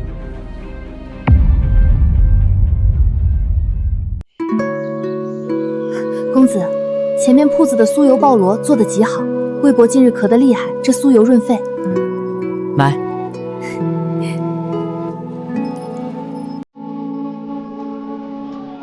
这不是魏家子吗？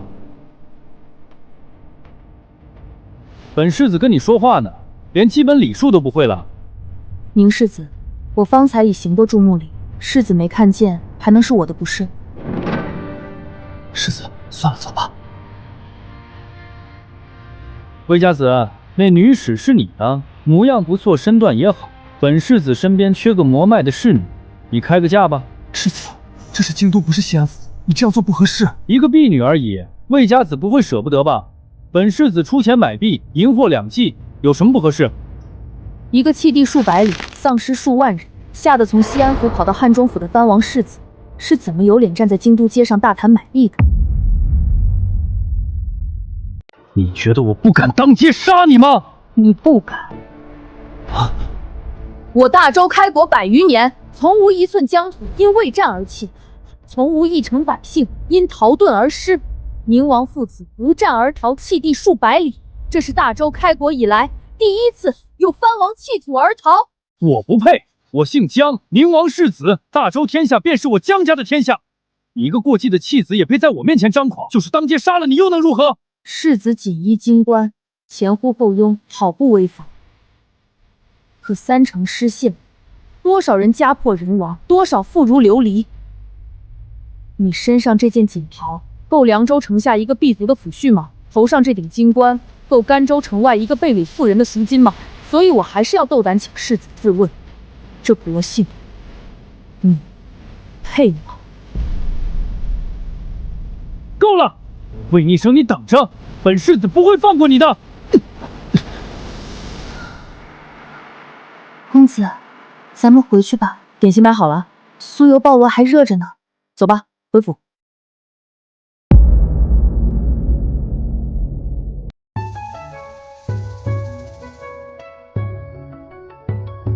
知道老夫为什么叫你来？西街的事。你当街说那些话时，有没有想过宁王虽戴罪在身，到底是天家骨肉？不用解释，你今日做的没错。君子可内敛，不可懦弱。宁王世子当街辱你，你若忍了，丢的不是你自己的脸，是老夫的脸，是冯党的脸。谁家的子弟在街上被人打了左脸，还把右脸伸过去，谁家的门楣就矮3分。至于宁王，你更不用担心，一个戴罪的藩王世子罢了，他爹的命还在陛下手里攥着，拿什么来许你的晦气？倒是你今日这一闹，帮了老夫一个忙。帮了老师？宁王世子这事儿一闹，朝中那一群不站队的老泥鳅会觉得宁王父子到了这个地步还不收敛，可见平日在西安府何等跋扈。这种人丢了甘肃3州不冤。今日叫你来，不是训你，也不是夸你。过几日就是秋闱了，老夫送你4个字。你这2年进步很大，当初收你时，老夫心里打鼓， 10岁孩子天资再好，心性未定。2年看下来，你比老夫想的沉稳也争气。能走远的，从来不是最聪明的那一个，而是最能沉得住气的那一个。学生谨记老师教诲。逆生，别太急，老夫能等到你高中。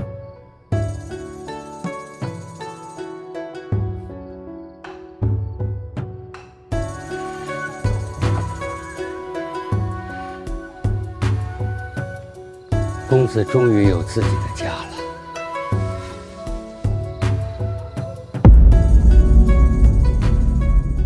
公子不必担心。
3日考策论。老师曾说，策论不提宁王，不易藩王得失，不处添加忌讳。陛下不是不知道答案，而是需要一个能说出答案的人。朕等着你长大。昔日君父信我，今我亦当信君父。臣闻之，兵者国之大事，3州之师乃一桃字而已，实负陛下厚望。这下回去，说不定老师要气得摔茶盏了。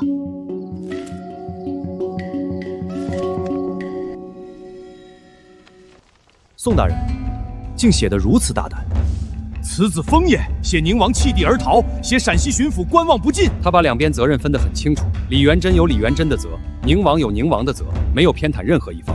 你们看，他没有替任何一方开脱，站沈端的把责任全推冯党，站冯衍的把责任全推宁王。可此卷两边的责任都点了。可宁王乃宗室，他一个白身也敢妄议？此乃陛下策问，几点策问，则依考生所问之。他若不议，才是辜负了陛下。你们说，陛下为什么要出这道题？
3天。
公子，让魏博净了面，换身衣裳吧。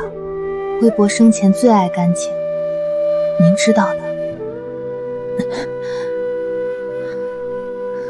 去拿最好的料子，让魏博穿着舒服些。魏博，以后没有人会疼我了。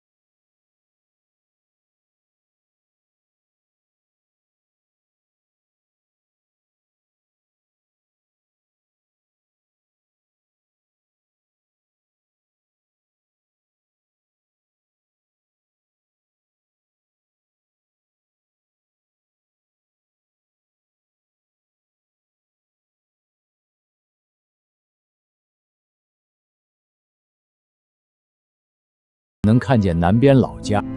多谢老师，但魏博与我不是祖父，胜似祖父。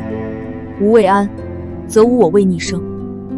他姓魏，祖父赐姓，我亦赐名，谁也拦不得。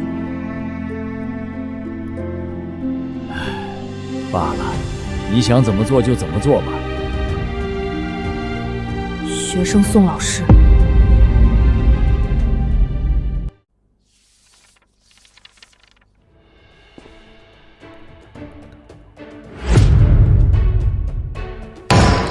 一介介元，秋为新贵，竟为一个仆人大办丧事，以长辈之礼待之，置礼法于何地？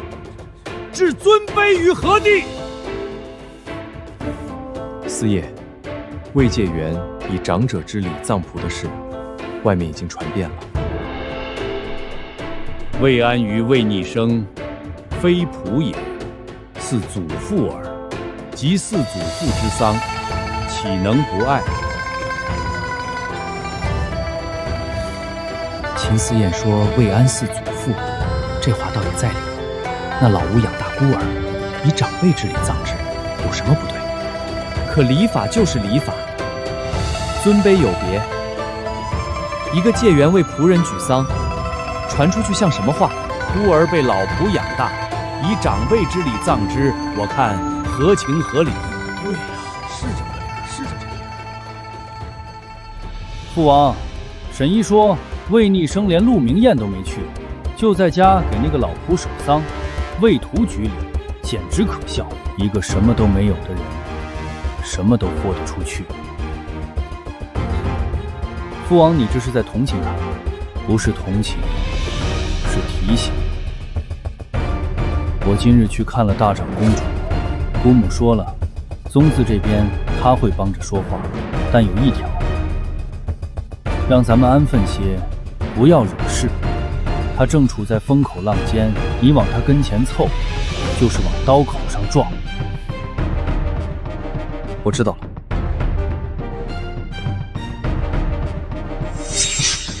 安分，往刀口上撞，本世子就真往上撞。他敢不收刀吗？世子今日怎么有兴致来望月楼？听信，魏家子的解元是朝廷的考官定的，其实他们说罢就能罢的。沈兄，你知道这世上最厉害的东西是什么？不是刀，不是枪，是这嘴。满应天府学子提笔如刀，那些落笔学子寒窗10年一朝落笔，心里头憋着火呢。魏逆生不但中了头名，还摆出功名如浮云的架势。你说这些人看了心里能舒服？世子，您不会是想……我什么都没想，只是喝茶听戏闲聊。至于别人怎么做，与我何干？魏逆生为图举礼，是低法入伍，有什么资格做解元？对，他不配，联名上书，罢免他的解元。有胆量的跟我去魏府，当面问问他凭什么一个解元在家给仆人守丧。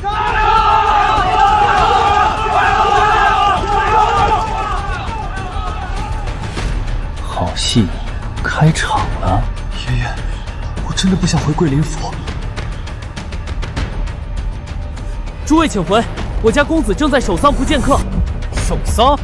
给谁守丧？给一个仆人，一个解元给仆人守丧，传出去不怕天下人笑话？崔福，让开。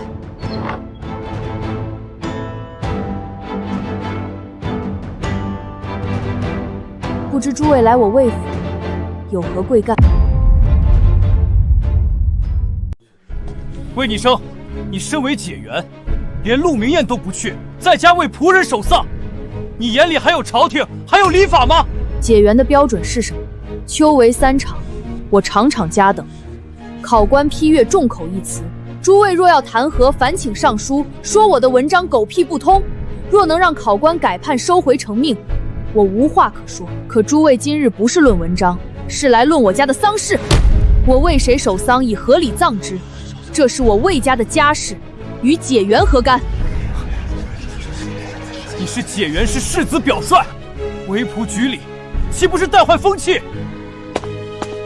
你们说我沽名钓誉，不知礼法，那我倒要问问，你们聚众而来，堵在我魏府门前，口口声声要罢免我，这是为了礼法，还是为了自己那点见不得人的心思？你血口喷人！你们说魏安是仆人，那我便告诉你们，我出生那日母亲血崩而亡，本生父视我为灾为孽，不许乳母喂我，要将我活活饿死。是魏安于深夜窃出先祖父牌位，高驰过顶，直闯正堂，以先祖父一命换我一幼命。但他一个未曾娶妻的男人，哪里懂得喂养婴孩？无非是求府中养儿娘讨一口奶，讨不到就熬了最稠的米汤，一勺一勺吹凉了喂我。从襁褓到垂臂到弱冠，12年。可他终究是仆。先祖父早便焚毁契书，放其良籍，何族皆知官府有当，尔等口口言仆，真当君子可欺乎？我中举之日，他却倒在得知重榜的那一刻，替我欢喜了整整一辈子，连我的喜酒都不曾喝上一口。好一句枉读圣贤之书，更枉为人。你说先祖父焚毁了契书，那我问你，既然不是仆人，此人住在哪里？先居魏府偏院，后居此院。那就奇了，焚毁契书之后，魏安为何不走？为何还甘心情愿替你一个小主人做这做那？你口口声声说魏安不是仆人，可你有没有想过，正是你让他做了一辈子的仆人？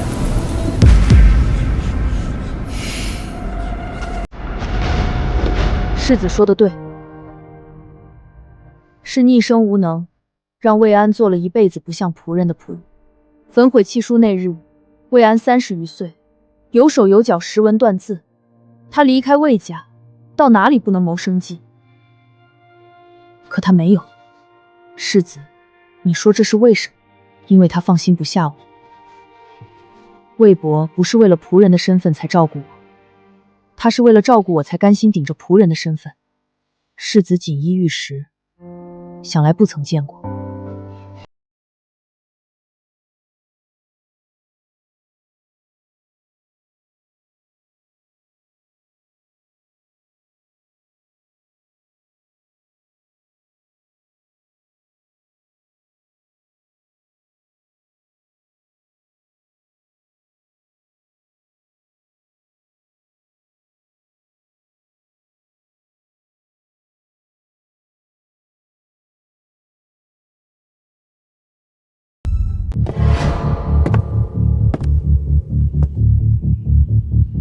魏逆生，你一个魏家弃子，也配与本世子相提并论？江玉，他就是个仆，卑贱的仆死了也是。你给他立再高的碑，也改不了他是个仆的事实。江玉，你再说一遍。再说10遍也一样。本世子以宗室之尊代朝廷正礼法，踩碎一个仆者的牌位，有何不可？我姓江，国姓者，动我者族之。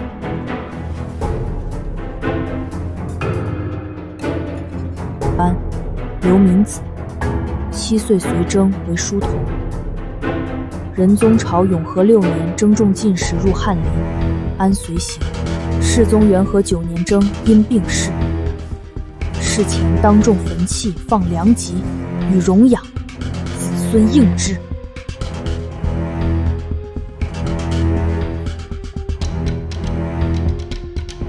拿这柄破剑，哈哈哈哈哈哈！我父仁宗亲子先帝亲封的郡王天皇贵胄，你来试试。江玉，可知伍子胥父兄被杀16年后，攻破郢都鞭尸，父兄之仇无共戴天。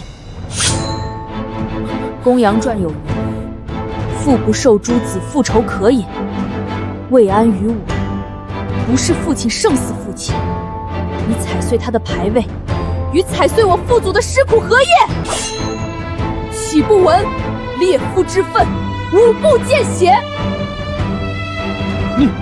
你不敢？想想前程，想想界缘，你杀我，你必死，封燕也救不了你。我的前程不是踩碎了吗？我无惧。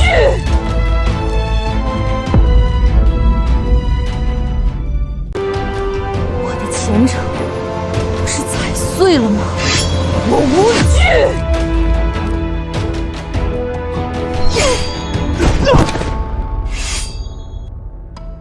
崔福，拿木胶来。